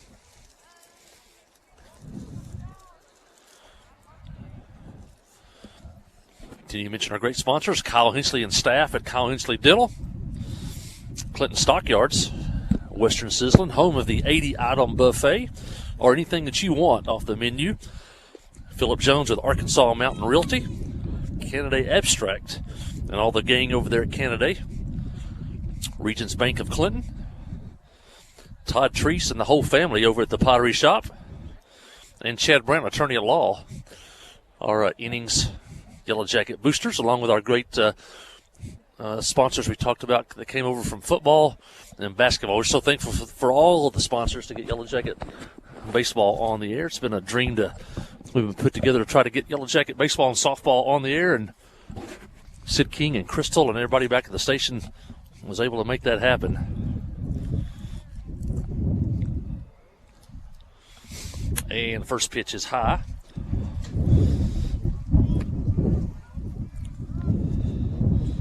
As the wind has been relentless here. I was hoping maybe at some point it might settle, but it has, I think, actually gotten worse. And the pitch on the way is outside.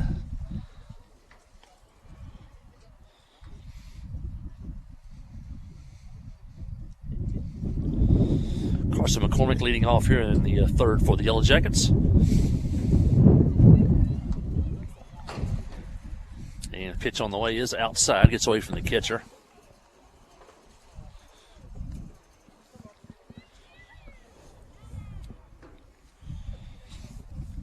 Go back at school. I believe it's parent-teacher conference tonight, so if any of y'all are coming and going from school, maybe listening in today, maybe the smart boards are on at the school.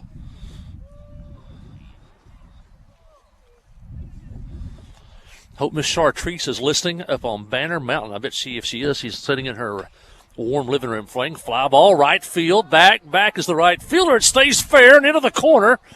And McCormick is heading for second. He'll be there with a stand-up double here to lead off the third inning. That was a nice shot down the right field line. I think the wind probably kept it fair. It was hitting foul, and it fell in fair. McCormick has a stand-up double to start the third inning here for the Yellow Jackets. Yeah, if I know Miss Chartrice, she may be in her warm living room, maybe listen to Yellow Jacket Baseball on 94.7 The Trip.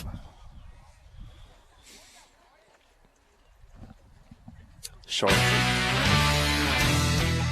The all-new Cowboy Chrysler Dodge Jeep Raymond Clinton is gearing up for football season. Yep, we've got a huge lineup of Rams that are sure to fit all of your tailgating needs. So put on that lucky jersey and score huge savings during the summer clearance event. Can't wait to see you at the all-new Cowboy Chrysler Dodge Jeep Raymond Clinton and at cowboycdjr.com.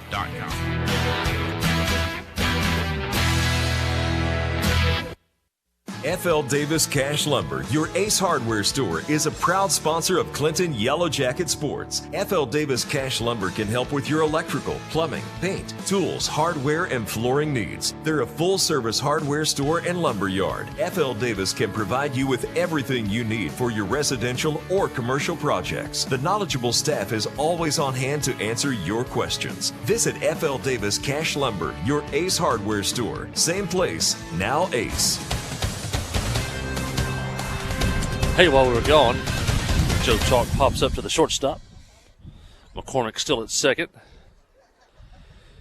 One out for the Yellow Jackets here in the third.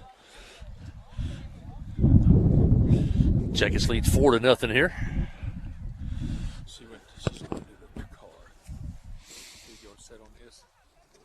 Nope, I'm good. Yep, go ahead and sit there. Boji Hester joining me up here on the top row.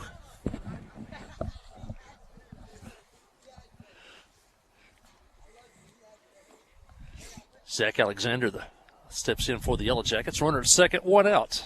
And the pitch is foul back to the screen. If you just tuned in, Lady Yellow Jackets won 17-0, Boji.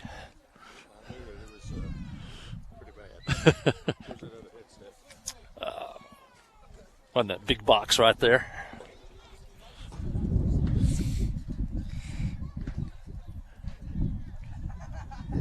Runner at second. Alexander, that open stance. And Herling pitches. And swing and a miss. Yep. 1-2 now on Alexander.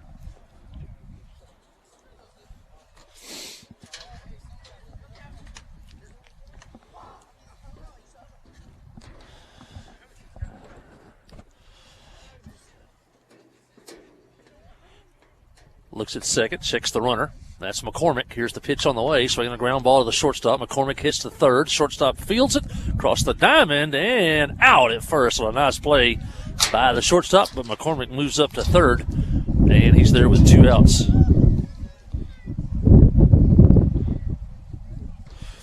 Shortstop has made some pretty good plays today for Riverview. And that was a nice one there as he came in, fielded it with runner running in front of him. And made the play, made a nice throw to first for the second out. And that'll bring in Sam Brown, the designated hitter. And he fouls it back to the screen. Try that, Boji. I can hear it. Can you hear me?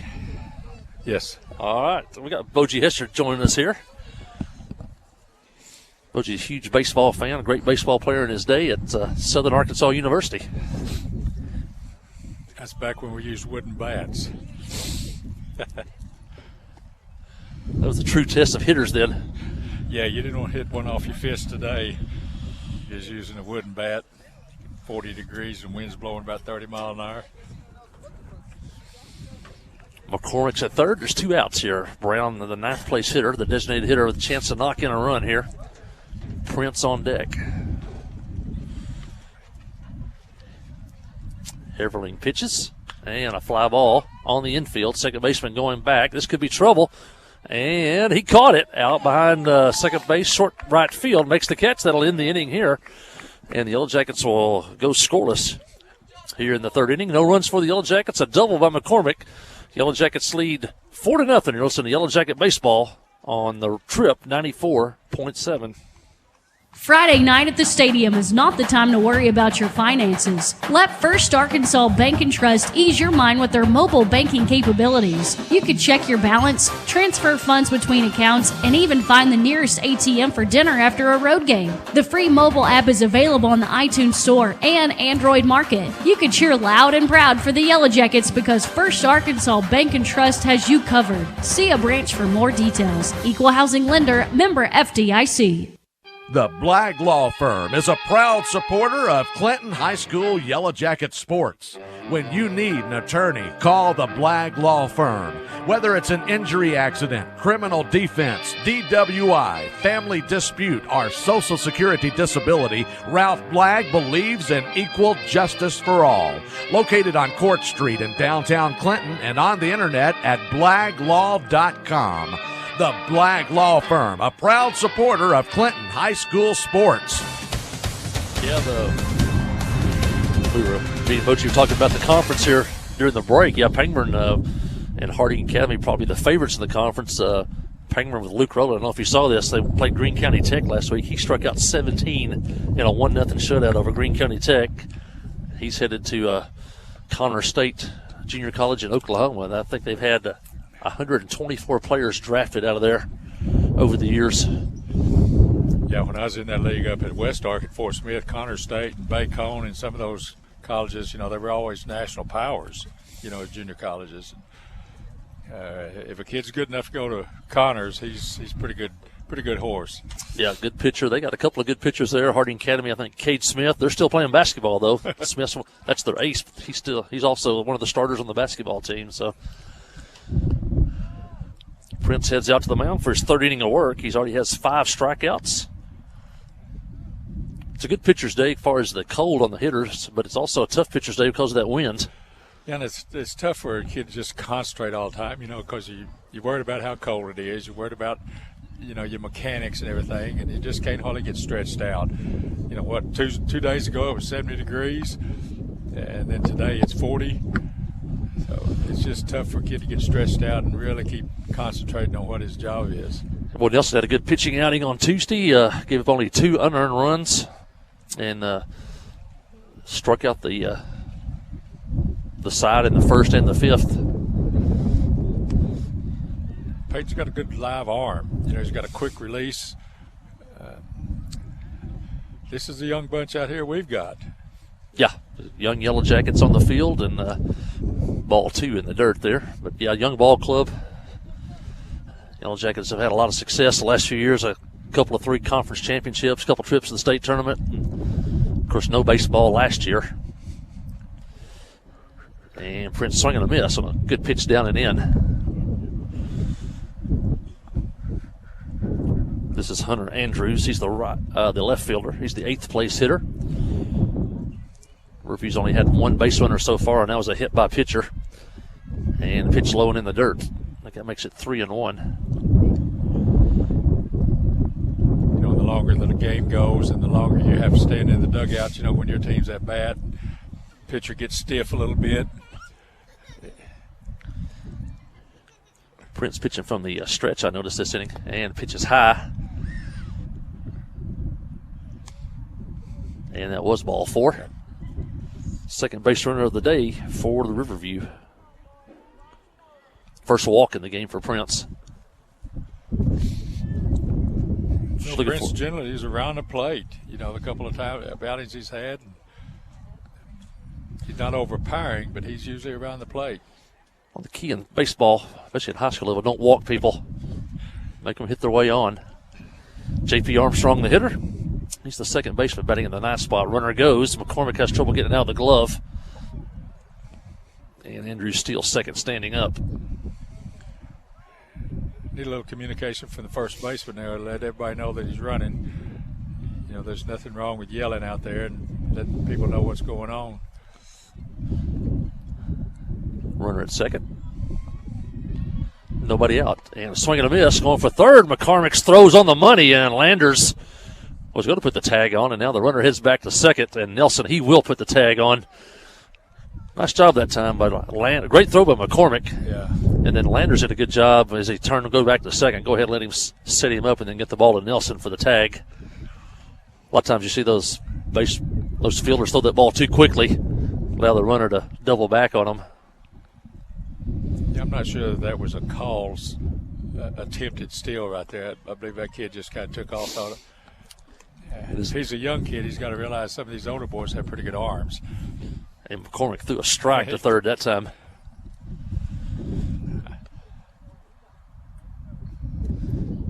I like swinging McCormick. He did. You know, he works hard on the pass balls. And he stepped behind right there. Good fit work. Threw the man, just threw a dart down to third base. Andrew strikes out. And that is 6 strikeouts on the day already for Prince. 2 outs here in the third. Is this the leadoff? Back to the top of the order with Cody Arrowwood. Shortstop, he struck out back in the first. Arrowwood's done a pretty good job at shortstop defensively. Probably of all the Riverview players, he looks like he belongs out there a little bit. Right-handed hitter crowds the plate, swing and a miss. Good pitch by Prince. I think Cole struck out the side the first inning, didn't he? He did. Yep. Struck out the first 4 hitters of the game.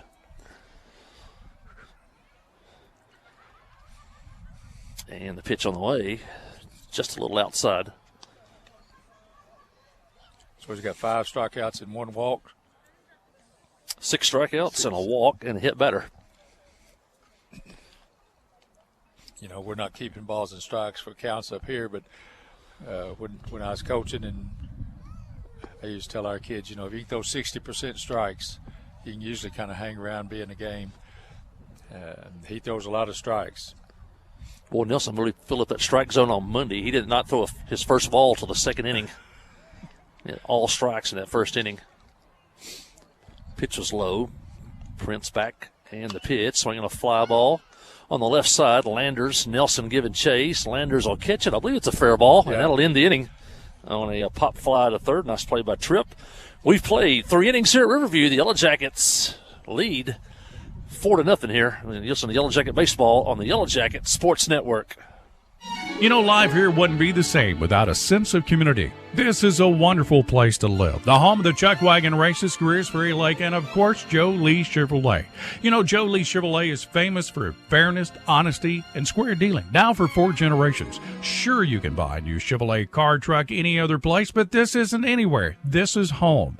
They invite you to come on down to Joe Lee Chevrolet, where they have large rebates and incentives plus low interest rates. Joe Lee Chevrolet, Highway 65 South in Clinton. The all-new Cowboy Chrysler Dodge Jeep Ram & Clinton is gearing up for football season. Yep, we've got a huge lineup of Rams that are sure to fit all of your tailgating needs. So put on that lucky jersey and score huge savings during the summer clearance event. Can't wait to see you at the all-new Cowboy Chrysler Dodge Jeep Ram & Clinton and at cowboycdjr.com.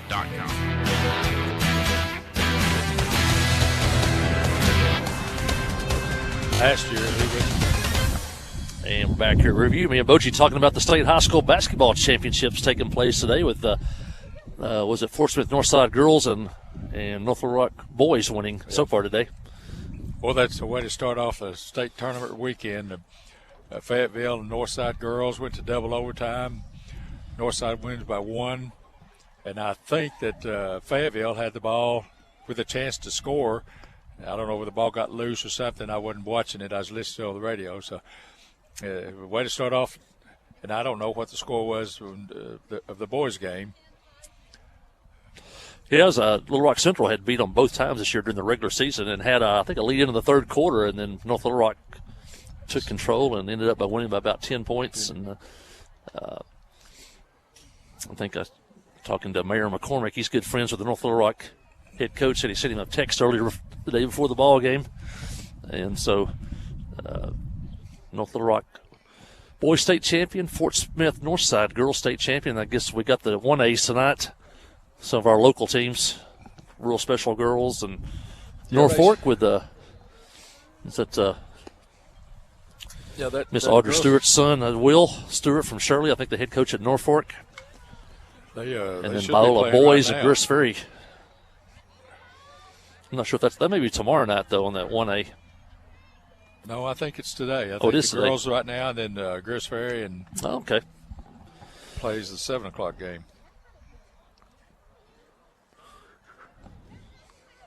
And, of course, we had a highly successful state tournament last week at Clinton.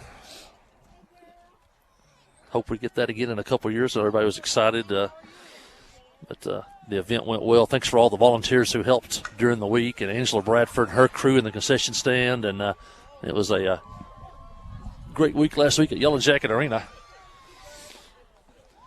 And if you hear some noise in the background, the Lady Yellow Jackets are off and rolling again, I think, in game 2. After winning the first game 17-0. Yeah, you just have to brag on Clinton's Booster Club and the school district. I went up there a couple of times and watched it. It just seemed like it went off without a glitch.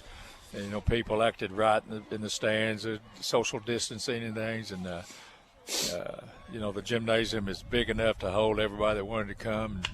Prince, ground ball up the middle. Shortstop comes over, fields it, boots it, and it's going to be a hit. Prince, I'm not sure if he'd have thrown him out anyway if he'd have made the play, but Prince reaches with his first hit of the day. Yeah, that ball kind of took a little funny bounce off the grass right before it hit the dirt. And I think the shortstop was expecting it to stay a little lower. Prince was 0 for 2 coming in, struck out back in the first, popped up to the first baseman, but he reaches here in the fourth, and Jones is hit again. He was hit back in the first, and he's hit again here in the fourth, and Yellow Jackets 2 on, none out here in the fourth inning. They better watch out. That boy to be charging the mound. Get hit on a cold day like this twice. I think he got hit on Tuesday also, so he's been hit 3 times this week.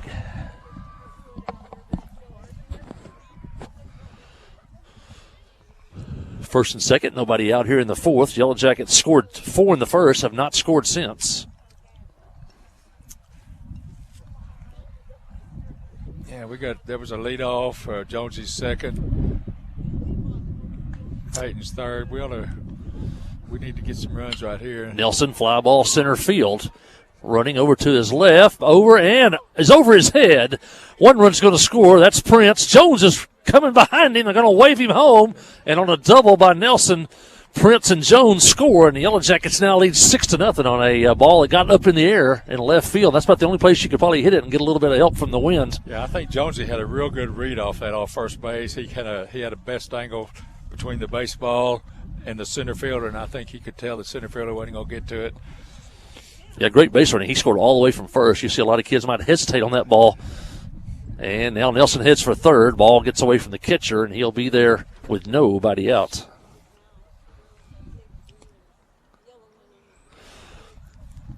Good base running by Jones. He got far off the base as he could. If it was caught, he could always get back to first. And if it got by him, as we saw there, he scored all the way from first.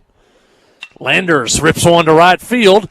Back, gets in the gap to the wall. Landers is going to hit for second with a double, and Nelson scores. Now he's going to try to go for third, and he'll be there with nobody out on a triple by Tripp Landers up the right field gap. It's a big field. That ball was hit deep in the gap there, and Tripp's got good speed. I don't think he ever considered slowing up at second base. Yeah, I walked the field early. It's some type of Bermuda, like a football-type field. It was really thick and heavy. But a good shot by Landers. That was against the wind as he shot that one to right. And now a base hit by Hensley up the middle. And Landers will walk home with another run. And Hensley, with the RBI, stops at first. And the Yellow Jackets now have broken this one open. 4 runs in the first, and now 4 runs with nobody out here in the fourth. And they lead 8-0 here at Riverview. It's kind of what I said a while ago. With the top of the lineup coming around, they've seen this kid a couple of times. If we were going to get to him, it's probably time to get to him. And that'll bring in Carson McCormick. Carson have a base hit a while ago. Carson had a double back in the third, and he just now gets hit on the leg, and he'll head to second. Carson struck out in the first, had a double in the third.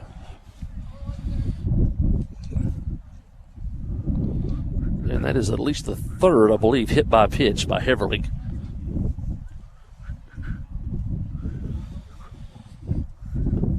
Writing with gloves on here. My writing is not too good. I've got a shirt and a hoodie and a coat and 2 pairs of pants on. And still cold. It's still a little cold. Ball up and high on chalk. Joe had a hit back in the first and was retired in the third inning.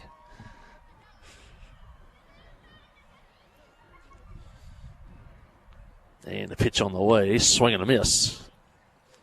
Gets away from the catcher. Both runners stay there. That's Hinsley at second. And McCormick at first.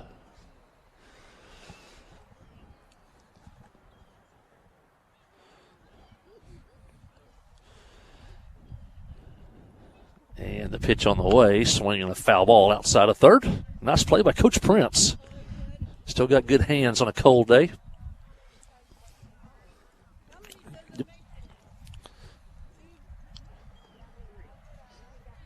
And Chalk will step back in. We have had some folks ask about the radio. Football, basketball is on 92.1, but the baseball, softball will be on 94.7 along with the live stream.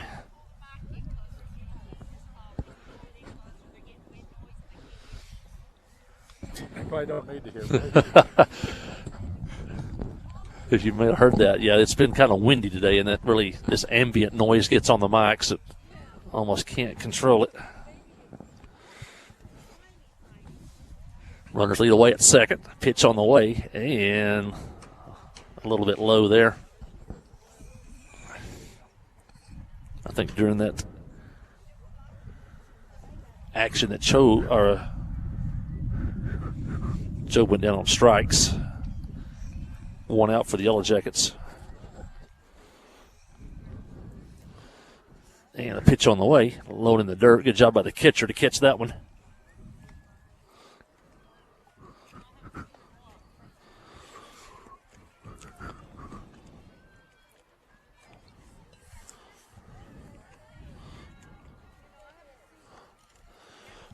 Runners at first and second.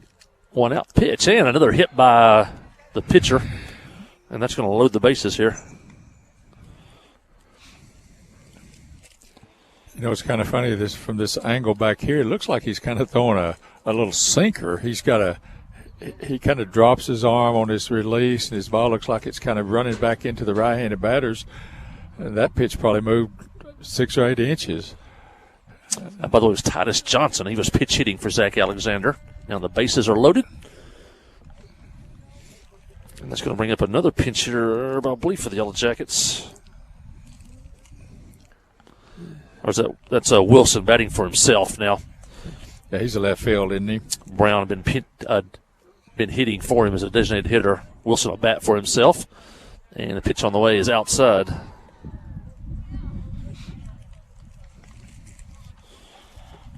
Coach Prince trying to get everybody into this game today. If you just tuned in, it's not being counted as a conference game because we don't have official umpires today. But that game will be played at Clinton and will be the conference game.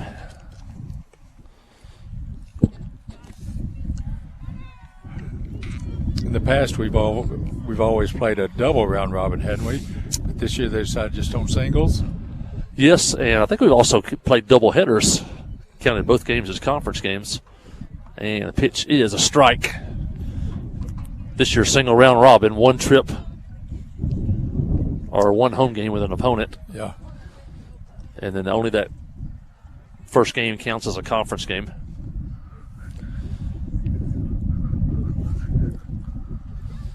Everlings went all the way for Riverview, swinging a foul. Hot shot outside of third by Wilson. Hensley at third. McCormick at second. And Titus Johnson over at first.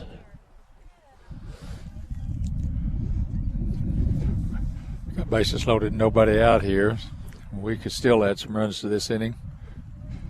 I think there's one out. Yep. You're right. And pitch swinging a line drive up the middle. Base hit. It's going to be down in the center. One run's in. That's Henson. They're going to wave home McCormick. He'll score easily. And the Yellow Jackets will have first and third as Johnson ends up over at third on a base hit by Wilson. Nice piece of hitting there by Nathan. Now we're back to the top of our lineup again. Jackets now lead 10-0. And Prince at the plate. You know, Mike, he hit 2 or 3 this inning, walked 1, and then we get a couple of base hits, and the game just gets away from you defensively. 5 hits, 2 hit batters of the inning for Clinton. Prince led off this inning with a single.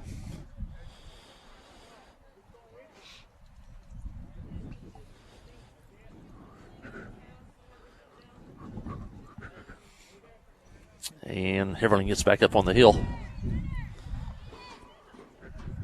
Prince looking for his second hit of the inning. There goes Wilson. Throw to second late. And here comes Johnson in the score for the Yellow Jackets. And that makes it 11-0 here. I don't know if that was some kind of a set play and the catcher missed the sign. His throw just barely went past the mound, so I don't know if somebody was supposed to cut that. Catcher missed a sign or the infielder missed a sign. Ball to third. Looks the runner back at second. Long throw across the diamond, and he got him just in time. Good play by the third baseman. Made a good play as he looked back the runner at second before he made the throw. He catch that, just come up throwing blindly. That runner at second is going to come over to third. Yeah, he kind of looked and then took a couple of little hops, and I thought maybe he didn't have the arm to get it over there to throw him out, but he did. Dylan Jones, his second time to bat in the inning. Dylan's been hit twice and also popped back to the pitcher. Dylan's a kid, not going to strike out many times. I've seen him, of course you have too for several years, but he'll put it in play. I think that's why he's batting up here at the top of the lineup. And the pitch on the way, swing and a miss.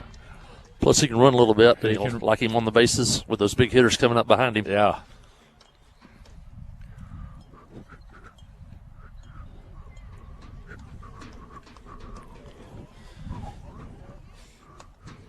Jones steps back in. Pitcher checks on the runner. And the pitch to the plate, swinging a foul over into the softball field. That landed about shortstop and ended up in center field. Yeah. That's how close we are here at Riverview.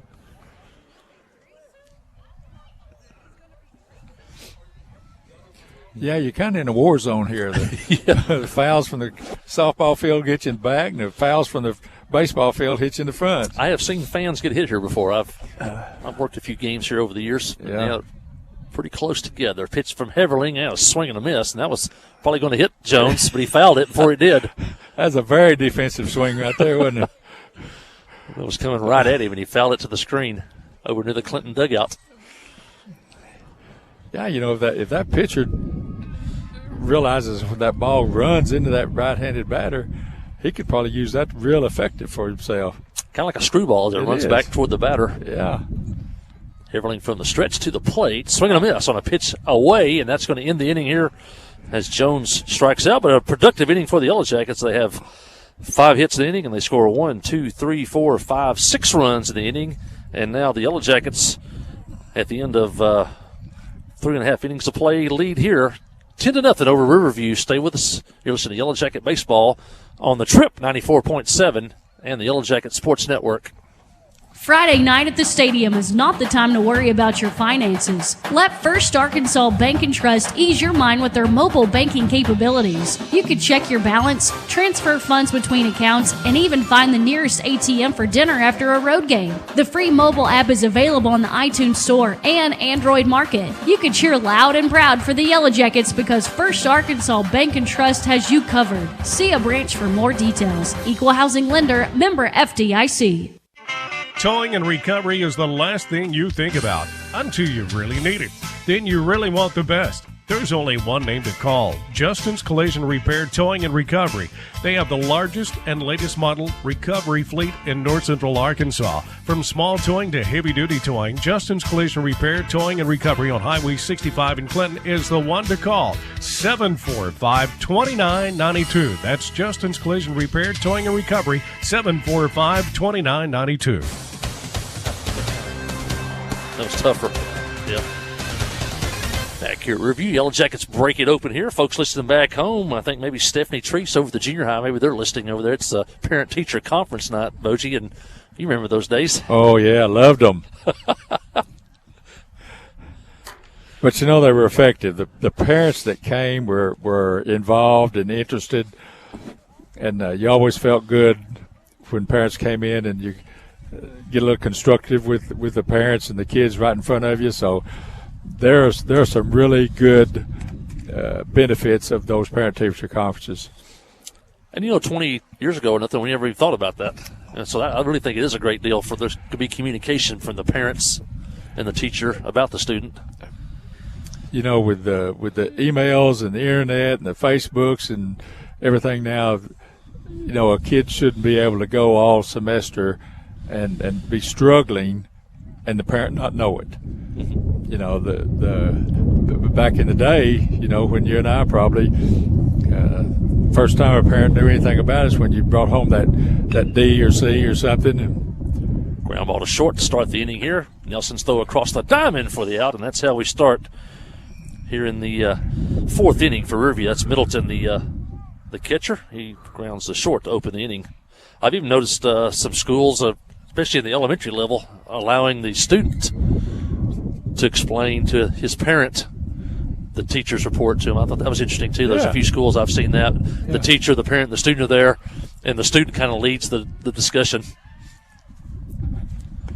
There were some young men sitting over here a while ago, high school, and they were talking to one of their coaches, and the coach said, you boys need to get home and make sure you turn that work in, because we've got 9-week reports going out tomorrow. And pitch outside. It's nice to see a coach coming up and talking to kids and trying to keep them in line all the time. This is Camille Procato. He struck out back in the first inning, his second time to bat in the game. And a pitch is a strike at the top of the zone. He has a small zone there, Mike. I don't know how tall he is, but he doesn't have a very big strike zone. And he crouches over the plate, makes it even smaller. Prince winds and fires, swing and a miss on the inside, and that makes the count, I believe, 1-2 here. Don't forget our great sponsors, Kyle Hensley and staff. I think you know Kyle Hensley. I do. And I feed him every once in a while. Kyle Hensley and his whole staff at Kyle Hensley DDS. Great Yellow Jacket sponsors. That looked like a strike, but must have been a little bit high. When you get a player that comes up and has something unusual stance or an unusual stature, you just kind of have to block him out of your mind and still work with your catcher, right down in on his catcher's knee pads or his glove. Kids step up there with all kinds of stances, but the strike zone is still the strike zone, and that's what you're working on. Procato strikes out, and that's 3, 4, 5, 6, 7 strikeouts for Prince on the day. And swinging a fly ball right field. Get out. Hanging toward the line. It'll be foul. As Johnson runs it down out in right field. This is Chandler Hifferling. This is the pitcher. He struck out back in the second. Yeah, you almost have to. It's just you and the catcher's glove sometimes when the strike zone or the hitter is so small or he's hanging out over the plate. Yeah, look at this kid now. He's probably 6'2" or so, maybe. big kid. Now his strike zone changes, but as a pitcher, you're still working to your catcher down there. You know, just because this guy's is quite a bit different stance. Yeah, swing and a miss. Ball gets away from McCormick, but he hustles it up, and it's 0-2 now on Heverling. Prince is not allowed a hit yet today. He's given up one walk and had one hit batter. Yeah, thrown a lot of strikes. Prince gets the sign he wants. And the pitch on the way. Yeah, the Strike. curveball in the corner strikes him out. And Prince now has 8 strikeouts. That's, well, I think the umpire said a strike 2. Well, I think we had a foul ball, a swing and a miss, and that was strike 3. Yeah. Yeah, we got him once. We'll get him again here. We had a foul ball down the right field line for a strike. We had a ball that got away from Carson. On a swing and a miss. miss. On a swing and a miss. That was strike 2, and then the umpire called that one. And Prince fires, Oh. and now he hits him. And so I'll have to take that strikeout off my scorebook, put a hit batter, and that'll be the second hit batter of the game for Prince. Coach Prince makes Coach a walk Prince, to the mound. I wonder if he's on a pitch count or he's just telling Kohler, just stay down there and concentrate on throwing strikes. Yeah, he's going to leave him in. Kind of maybe regroup because we thought we had the third out. Yellow Jackets were coming off the field. When the umpire said it was not strike 3, they had to go back out, and then Prince hit him on the next pitch. Heverling's leaning towards second. There he goes. Pitch outside. McCormick's throw is there, and the tag by Nelson is right on the money. Another great throw by McCormick. That was really a nice throw. It was right ankle high. All Nelson had to do was catch it and put the tag on, and that was a beautiful throw by Carson McCormick. And that's going to end the inning here. No runs for Riverview, no hits, nobody left. At the end of 4 innings of play, it's Clinton 10 and Riverview nothing. Listen to Yellow Jacket Baseball on the Trip 94.7. Wherever the river flows and however the game goes.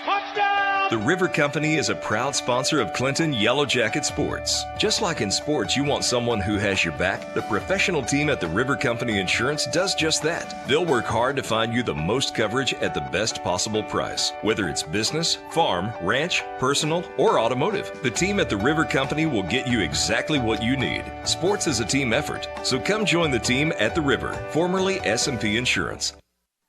It's time to gear up for spring with the Massey Ferguson Spring Sales Event at Grassroots Equipment. Shake off the winter blues with a hard-working Massey Ferguson compact tractor, perfect for tackling your toughest jobs. Right now, you can get 0 for 84 financing. Financing bonuses of up to $1,350 and up to $800 cash back. Hurry in to Grassroots Equipment in B Branch or call them at 501-745-4660 for details. But don't wait. This offer ends April 13th.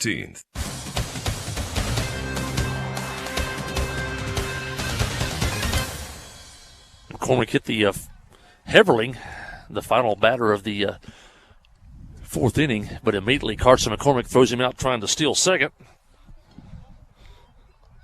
And that was the third out of the inning. Yellow Jackets coming up here in the 5th with a big lead in this one.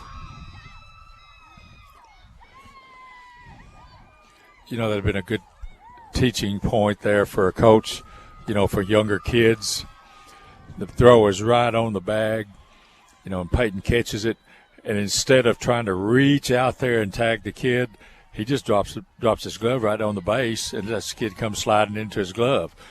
A lot of times you'll see kids reach out to try to tag the boy, and the slide will get under him. But this, you know, Peyton just calmly catches it, holds it down there. Here comes the slide. Easy out. Easy. Great throw. Nice tag. Now we need to come up here and get 3 runs. Yeah, soft hands by Nelson out there at second. As you said, catch it. Yeah. Yeah, it was just nice and easy. And McCormick really made it easy for him with a perfect ankle-high throw. Yeah, that's what I was going to say. It's always a little easier when your catcher puts it right where he's supposed to. Hope you're looking on the live stream. We got our sponsors on the screen. First Arkansas Bank and Trust and Cowboy Dodge. They are the sponsors that bring you live stream football, basketball all season long, and now bringing you baseball and also some softball coming up later in the spring. But we cannot do it without those two great sponsors. A lot of folks, as I said, are putting live stream on, but they're charging you for it. It's on pay-per-view. And so through the generosity of all of our sponsors, especially First Arkansas Bank and Trust and Cowboy Dodge, we're able to bring you Yellow Jacket football, basketball, baseball, and softball to you without any type of pay-per-view. We're trying to see the score of the softball game now. We're having to look around the press box.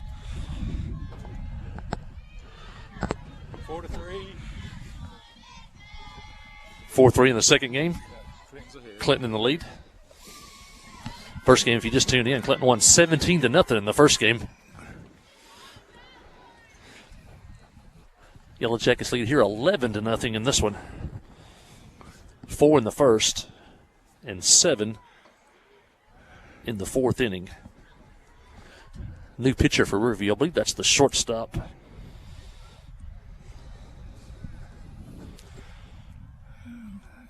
The numbers are kind of hard to read. The purple on black.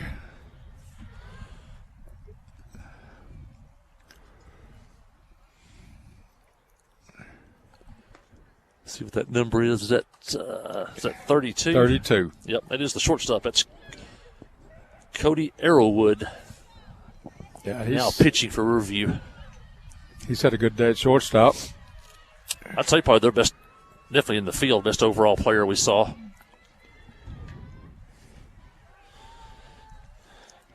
In that third inning, the Yellow Jackets sent 1, 2, 3, 4, 5, 6, 7, 8, 9, 10, 11, 12, 13 batters to the plate in that third inning. You see that a lot, even in in Division I college baseball. When you see a kid about 3 times, your third time around, you kind of gauge his velocity, how sharp his the breaking ball is going to break. So usually, if you're going to get a kid, it's about that third time, and I think we did. Yeah, in major leagues now, you hardly ever see the lineup more than 3 times because they use so many relief pitchers now. To see the same pitcher 3 times around. Yeah, they wanted you to go 7. Used to, now if you can go 5, then they'll bring in about 3 or 4 relievers from there on to finish the last 4 innings. Nelson leading off for the Yellow Jackets. He's had a great day today. He's had 2 singles and a double. Had a great day on Tuesday, both on the mound and at the plate. And he has had a big week for the Yellow Jackets. And the pitch is outside. I said earlier he's got a good quick arm from shortstop. We talked about his pitching Tuesday. He's got a good quick bat. I don't think you're going to throw many pitches past him. Pitch on the way is high. Nelson scored twice today. Also stolen 2 bases.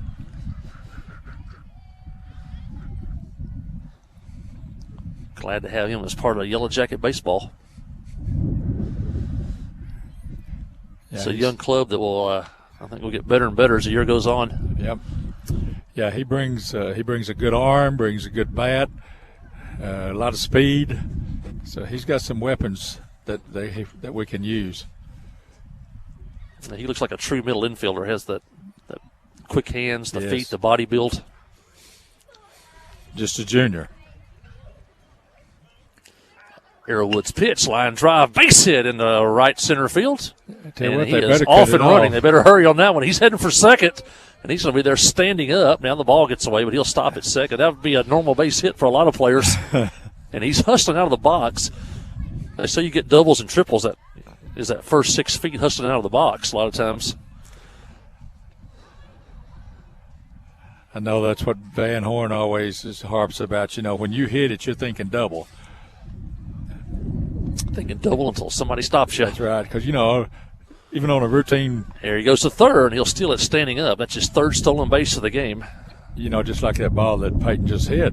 Just a routine ground ball. Ball out there, but if the outfielder and goes out there and boots it a little bit with his feet or his hands, guy ought to be at second base.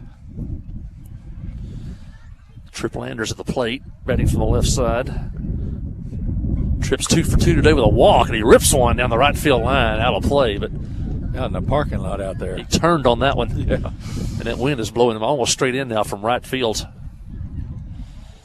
Yeah, Nelson now 4 for 4 on the day, including 2 runs scored and 3 stolen bases. Landers with a single and a triple today, and he fouls it back over the screen. Tripp a single, a triple, and a walk. Scored back in the 4th when the Yellow Jackets scored 7 times.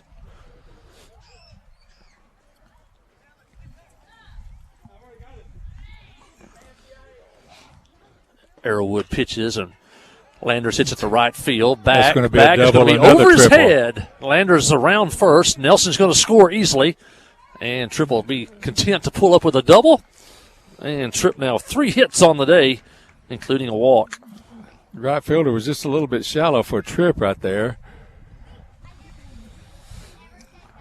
Looks like we're going to hit, it says Ty Dodd. I believe that is Dodd. Number 6, yep. Good to see Dodd over from the basketball team. Dodd got quite a bit of playing time last year as a freshman. Todd's got some wheels. If he puts it in play, they have trouble throwing him out. Saw Dodd a lot at second base last year, I believe. Yep. With the, well, for what baseball we did see last year before he got shut down.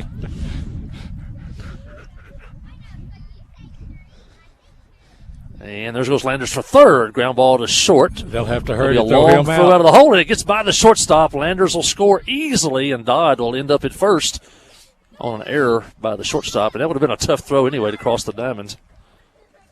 Yeah, ball wasn't well hit, very well hit, but with Ty's speed, they were going to have trouble getting him. Yeah, I think another pinch hitter here. My roster flew away.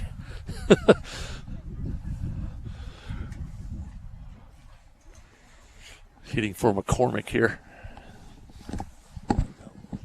Oh, I think it blew away. We're talking about it's been so windy here, and a foul ball back and over the screen.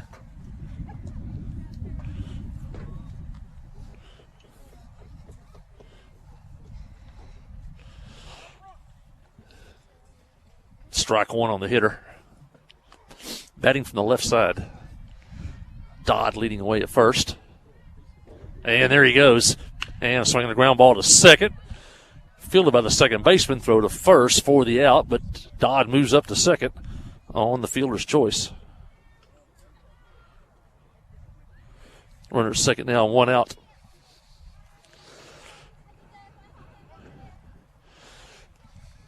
Boji's trying to find my wind-blown roster, but I think we're okay. And a pitch on the way. And ball gets away as Dodd steals third. Ball gets away from the third baseman down into left field. And Dodd will walk home with another run for the Yellow Jackets. 3 runs here in the inning. Jackets now lead 14-0 here in the 5th inning.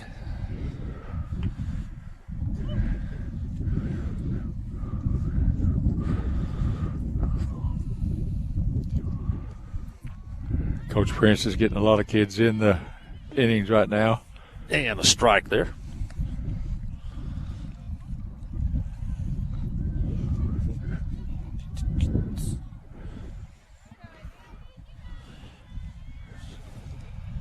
And the pitch on the way is outside. Wind's kind of died down just a little bit. We were getting some gusts coming in here. Seems like it changes temperature 5 degrees when the wind quits blowing.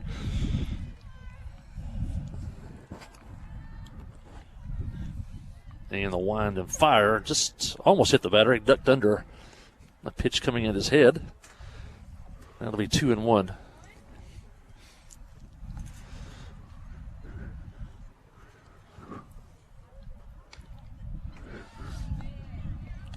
Brown on deck for the Yellow Jackets. Swing and a miss. And that'll be the second out of the inning.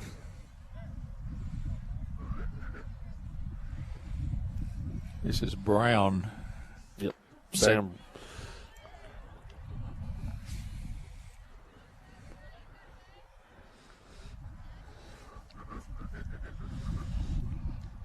And a fly ball on the infield. Shortstop calls it. Wynn's got it, but there he is. Yeah, it drops.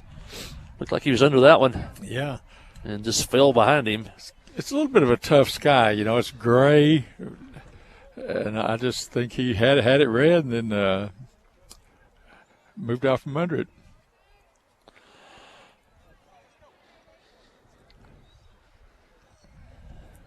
I think this is Titus Johnson. Titus Johnson got hit last time, didn't he? Hit by pitch, yep, last time up. Pitch to Johnson, swing and a miss.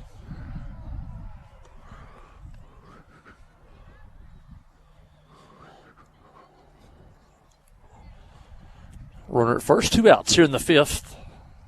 Jackets up 14-0. Been a big week. The Yellow Jackets scored 20 on Tuesday, 14 today. And ground ball into the hole. It's short. That's going to be a base hit, I believe. The shortstop fields it, but there'll be no play at first. And the runners move up. It's first and second now with 2 outs here in the 5th inning. And that'll get us back to the top of the order with Cole Prince. Cole is 1 for 4 on the day, but he's done a good job on the mound. Now, if I read the schedule right, Mike, we don't play again till Batesville tournament. Fly ball left field. They're going to spring break next week. Ball drops in left center field. Jackets are going to score 1. They're going to hold up a man at third. And now the Jackets lead 15-0 here in Riverview. Because of spring break, what did they play? Friday, Saturday at Batesville tournament. Does that sound about right? I think that's right. There's also a Harrison tournament mixed in there somewhere, too. Dylan Jones up again. Jones has reached base twice today, both hit by pitches. And the ball in the dirt. Dylan's 0 for 2 on the day, scored a couple runs.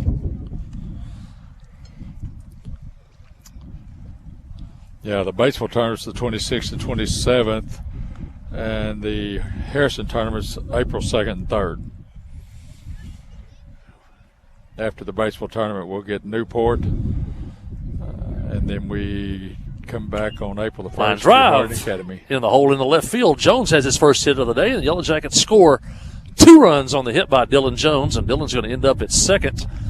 And the Yellow Jackets now lead 17-0.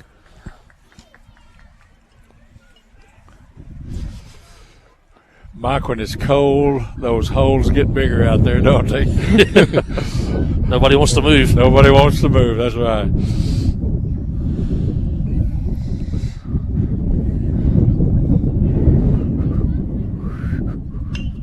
And Nelson's up. Nelson rips a hit past the left fielder. That's going to score Jones, and Nelson's going to end up with another double today. That'll be his 3rd double of the game. And Peyton Nelson is now 5 for 5 on the day with that double. I tell you what, he may want to schedule Riverview 3 or 4 more times this year.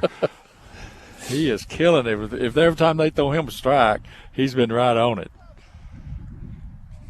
Tripp Lander's up now. And there goes Nelson for 3rd. Tripp skies it into the middle of the infield. Center fielder, shortstop. That's going to drop for a hit. Nelson scores. And Tripp has another hit on the day. Tripp now with 3 hits on the day, 4 hits on the day, including a walk. He's 4 for 4.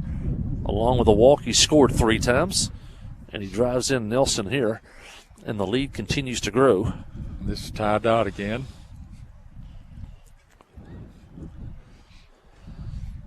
And there goes Landers for second. And the pitch is a little bit high on a curveball. Landers still second, standing up.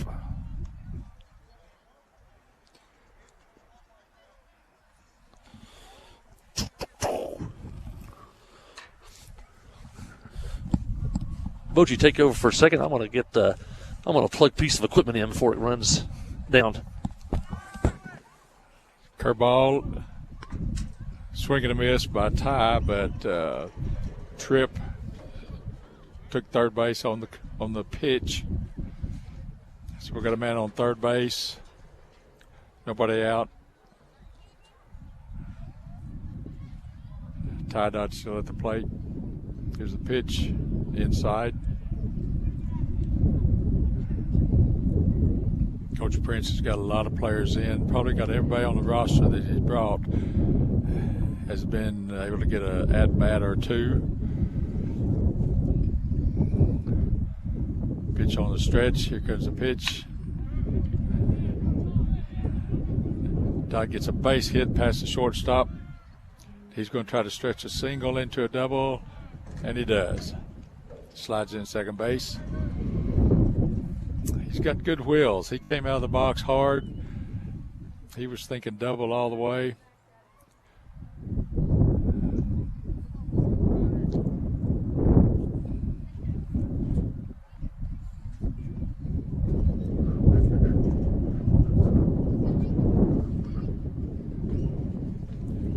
Mike and I have lost our roster.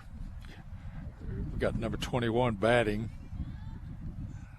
I guess we're embarrassed to say we don't know his name. Second pitch is a ball.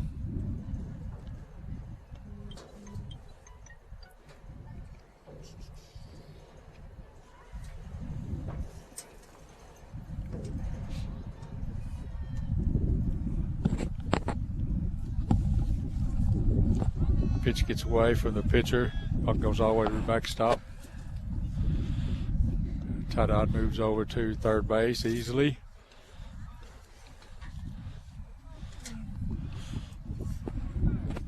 Well, just because of the cold, some of our equipment, the battery ran down a little faster than we thought there, but got that thing plugged back in. And a pitch low. 4-pitch walk.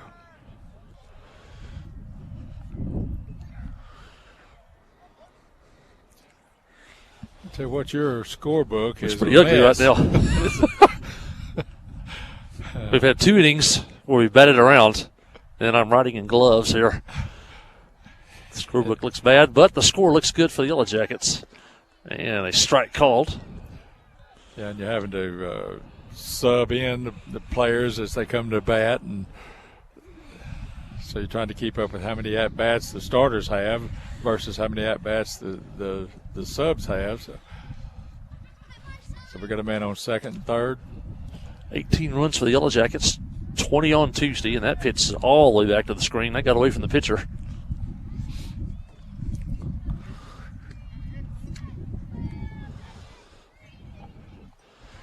That ought to help our runs per game average, and scoring 38 in 2 games so far. Definitely eye-opener if you're watching looking at the scores. The Yellow Jackets double digits this week, and the pitch is a strike.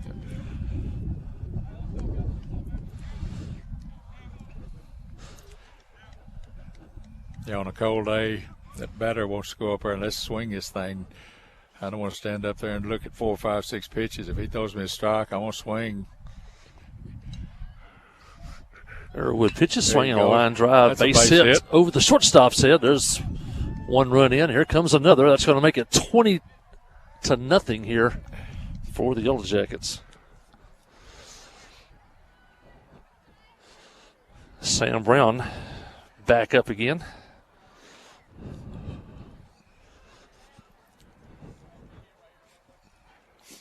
If you tuned in, this game started late. The umpires didn't show.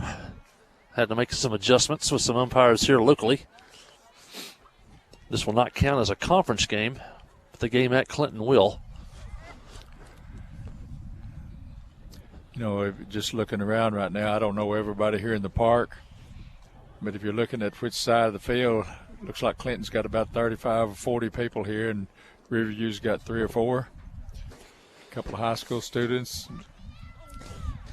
Yeah, great crowd of fans from Clinton down. Yeah, I mentioned that early on. I counted about 4 or 5 Riverview students or Riverview fans. Yeah.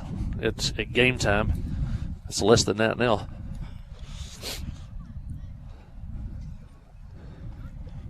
And the pitch to Brown, and he nubs it off the end of the bat to the pitcher. Right off the end of his bat. Erwood has it, flips to first, and this inning is finally over. But the Yellow Jackets, another productive inning for the Jackets. I think that may be it. I think I saw the coaches wave at each other. Before we leave the air here, let's make sure if Riverview wants to bat one more time. Well, I guess we they are are. going to bat and finish up the inning. Well, we played 4.5 here. Clinton leads Riverview 20-0. You listen to Yellow Jacket Baseball on the Trip 94.7. At First Security, we're proud of our home state. That's why we created a website that's all about Arkansas, just like us. Visit onlyanark.com for local travel, food, culture, sports, and so much more. You'll find everything from unique festivals to weekend plans to prize-winning recipes you'll pass off as your own. It's all in one easy spot, onlyanark.com. For all things Arkansas, visit onlyanark.com today. Brought to you by First Security, member FDIC. It's time to gear up for spring with the Massey Ferguson Spring Sales Event at Grassroots Equipment. Shake off the winter blues with a hard-working Massey Ferguson compact tractor, perfect for tackling your toughest jobs. Right now, you can get 0 for 84 financing. Financing bonuses of up to $1,350 and up to $800 cash back. Hurry in to Grassroots Equipment in B Branch or call them at 501-745-4660 for details. But don't wait. This offer ends April 13th. Sound is so perfect. And we're back here in the fifth, probably the fifth and final inning. Sam Brown will come in to pitch for the Yellow Jackets. Cole Prince went 4 innings today, gave up no runs, no hits. That's Job, isn't it? Pitching. Oh, it is Job. Check. Yeah, I thought that was Brown. Yeah, that's Job Chalk on the hill, the right-hander. Talking about Prince, though, he goes 4 innings, no runs. He gave up 2 hit batters and 1 walk. Other than that, he was perfect today. There's 3, 4, 5, 6, 7 strikeouts for Prince through 4 innings today. And Joe Chalk will come in here to pitch the fifth, try to close this one out for the Yellow Jackets. Jackets trying to push the record of 3-5 on the year. They're 1-0 in conference play.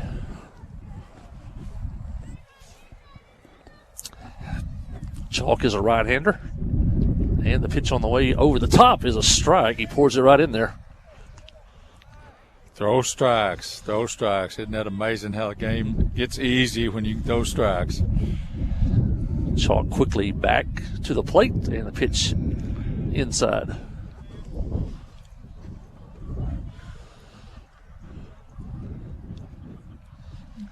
You know, watching the softball here over our shoulder, do they play 2 varsity games for conference, or do they? I think the second one is JV. I think they play a varsity and a JV. Yeah. So the Yellow Jackets have the conference win over there today. And the pitch is called it a ball. That looked pretty good from here, yeah. Boji. Especially since it's cold, it's really good. I used to umpire a lot of Little League stuff. I had like a after 8 o'clock strike zone was 1. And if you're 10 runs or more ahead strike zone, and that foul ball looked like off the batter's foot, but the Jackets are going to play it. Joe picks it up, throws him out at first. Looked like he hit his foot here, which would have been a foul ball. But we'll take it on a cold day. Yeah, and we just appreciate this young man coming out of the bleachers basically and calling behind the plate. Yeah, I think he was a former catcher of Riverview. Oh, really? And Coach said he volunteered to come out and go ahead and umpire, so definitely better than loading up and heading back home without playing. That was Hunter Rollins, the first batter. This is number 25. I don't know his name. Should be Eric Brown. Hit by a pitch early in his only plate appearance today. And the pitch is a strike on the corner. Runs the count even 1-1. You know, when you listen to the Arkansas Activity Association commercials every once in a while, you know, they're begging for umpires and referees. Pitch low. It's just tough to get people to give up their time to come out and do this anymore. I've seen a lot of baseball umpires have been filtering to the softball side. The game's quicker over there. And then I've talked to a few of the basketball assigners that the older officials are retiring, and there's not people coming up to take their place. Right. Swing and a miss on that pitch.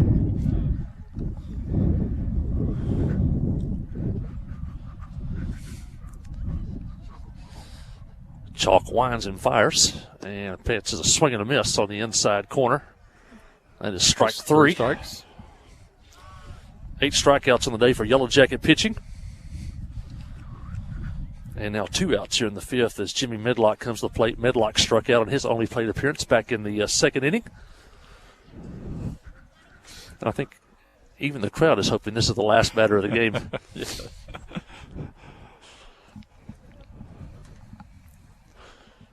Pitch on the way is a strike. Chalk is pouring strikes in there. Don't forget our great sponsors, Kyle Hensley, DDS, Clinton Stockyards, Western Sizzling, the home of the 80-item buffet, Philip Jones, Arkansas Mountain Realty.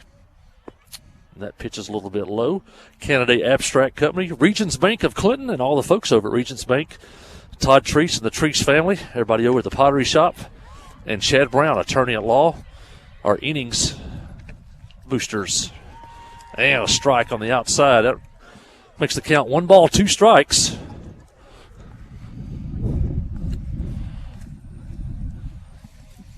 You always like that reliever to come in and just fill up the zone. And Chalk winds and fires, and a swing and a miss. He struck him out. Ends the inning. And I would say it ends the game, but I think they're going to allow all of Riverview's players that haven't got to bat to get a hit, get a chance to bat here. Good sportsmanship by Coach Prince. Right.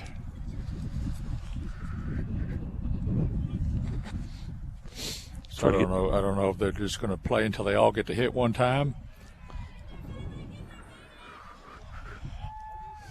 Chalk pitches that ball low. Off for spring break next week. He said we'll be back in action on the Batesville and Harrison tournaments. We won't have any broadcasts of those games, but we'll rejoin you back when conference action begins. I think our Tuesday, when we come back from spring break, we've got Newport at home. And then probably that Thursday, I think we go April the 1st, we come back over here to Searcy and play Harding Academy. Those 2 games will be broadcast by the Yellow Jacket Sports Network. We're doing all the conference games, right? All conference games, and I think you may see maybe the South Side and the Lima Vista games mixed in. They're local of interest, so good. Then, of course, district and hopefully postseason play. And you can go on to KHPQ Sports on YouTube and get the video. Yep, this game's right? Yep. You can watch it live on KHPQ Sports on YouTube, and a strikeout there. Joe's strikeout. That's his 3rd strikeout of the game. Also, KHPQ Facebook page, you can watch it there.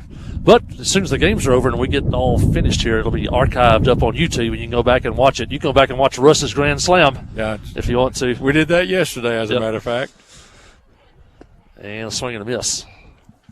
Yeah, it's a great thing that he gets it both up on YouTube and Facebook, but it's really fun to go back and watch the games. A lot of times the kids get a chance maybe to watch the game themselves, which we didn't have in the past. And you can go back and watch basketball and football games. They're all archived there on YouTube.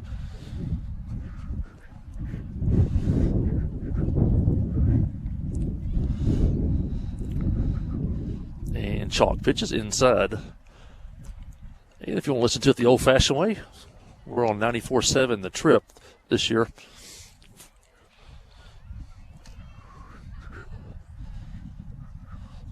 And Chalk winds and fires. And another strike.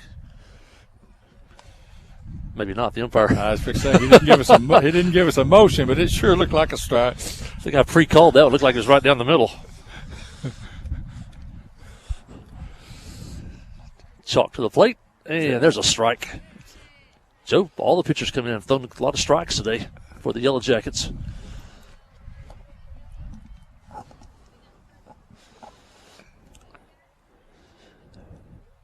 And that pitch is high. I want to once again thank Landers Dodge, Cowboy Dodge, and also First Arkansas Bank and Trust for bringing you all the live stream pictures today.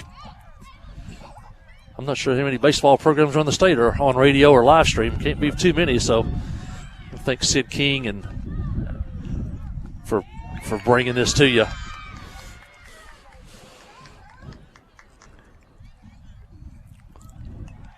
And the pitch is fouled back.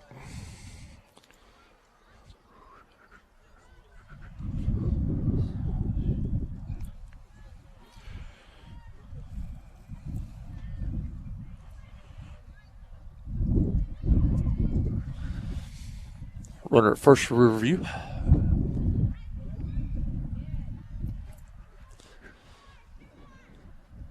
Chalk pitching from the stretch for the first time today. And a swing and a miss. Better kind of gave him a little help that time. That ball was kind of up out of the zone. But sometimes it looks big when it's up that high. You can see the whole baseball. Especially seems like right-handed hitters like that high pitch. Those lefties like that pitch low and drop that bad head on it.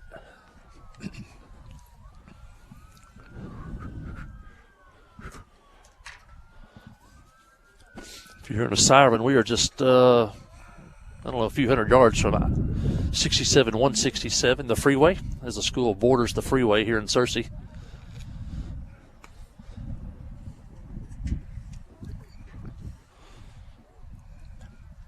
There's a young man on deck, so I don't know whether how many more guys they're going to bat.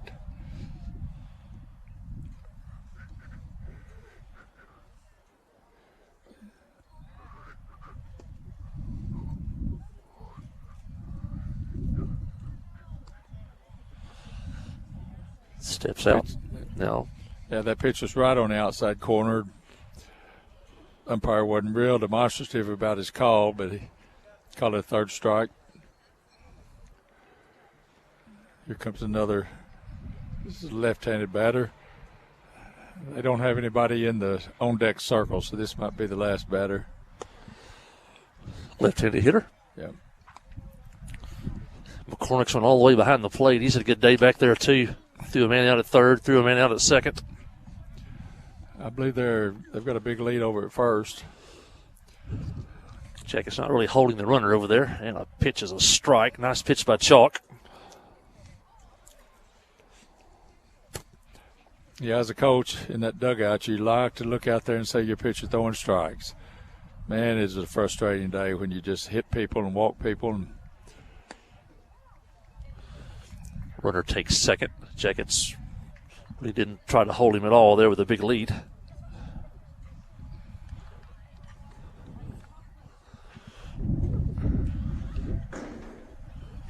Yeah, I wonder sometimes if that's even considered a stolen base.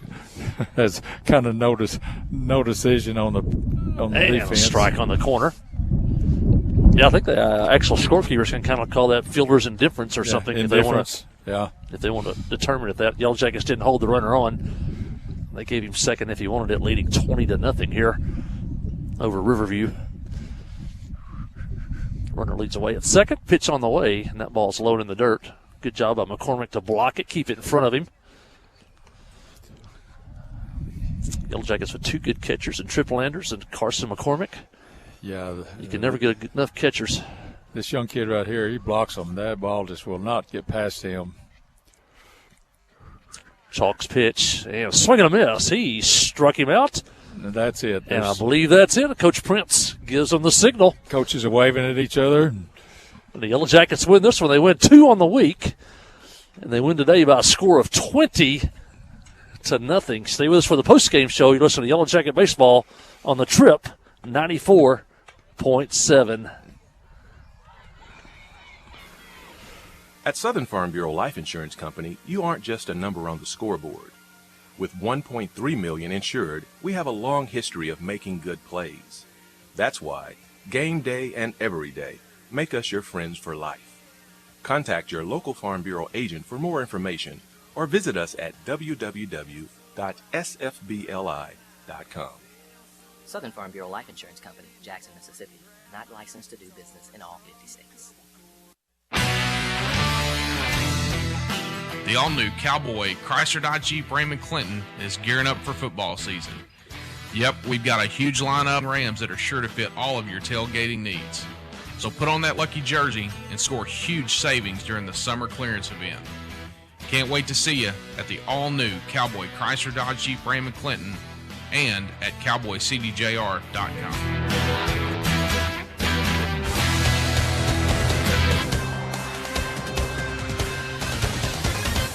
Yeah, we're back here at Riverview. The long day is finally over, but it was a productive day for the Yellow Jackets as they win the day by a score of 20-0. They won on Tuesdays 22-2 over Cave City. They win today 20-0 over Riverview in a non-conference game. But there will be a conference game when Riverview returns to Clinton later in the season. But a great performance today by the Yellow Jackets, the young team. The confidence is building every day. And the bats really came out this week. And great pitching once again today by Cole Prince. On Tuesday by Peyton Nelson. But great pitching all week long for the Yellow Jackets. Joe Chalk came in and pitched well in relief in the 5th inning. And a good day by the Yellow Jackets. They opened the first inning with 4 runs in the first on 4 hits. They came back in the second and third and did not score, but then broke the game open in the 4th inning when the Yellow Jackets picked up 4 hits and 1, 2, 3, 4, 5, 6, 7 runs on 4 hits in that 4th inning. And then to make a little breathing room, they added 1, 2, 3, 4, 5, 6, 7, 8 more runs in the 5th inning. It was a big day for the Yellow Jackets as they win today by a score of 20-0 over Riverview. Big day at the plate by Peyton Nelson. Nelson went 5 for 5 at the plate. He had 3 doubles, 2 singles, stole 3 bases, and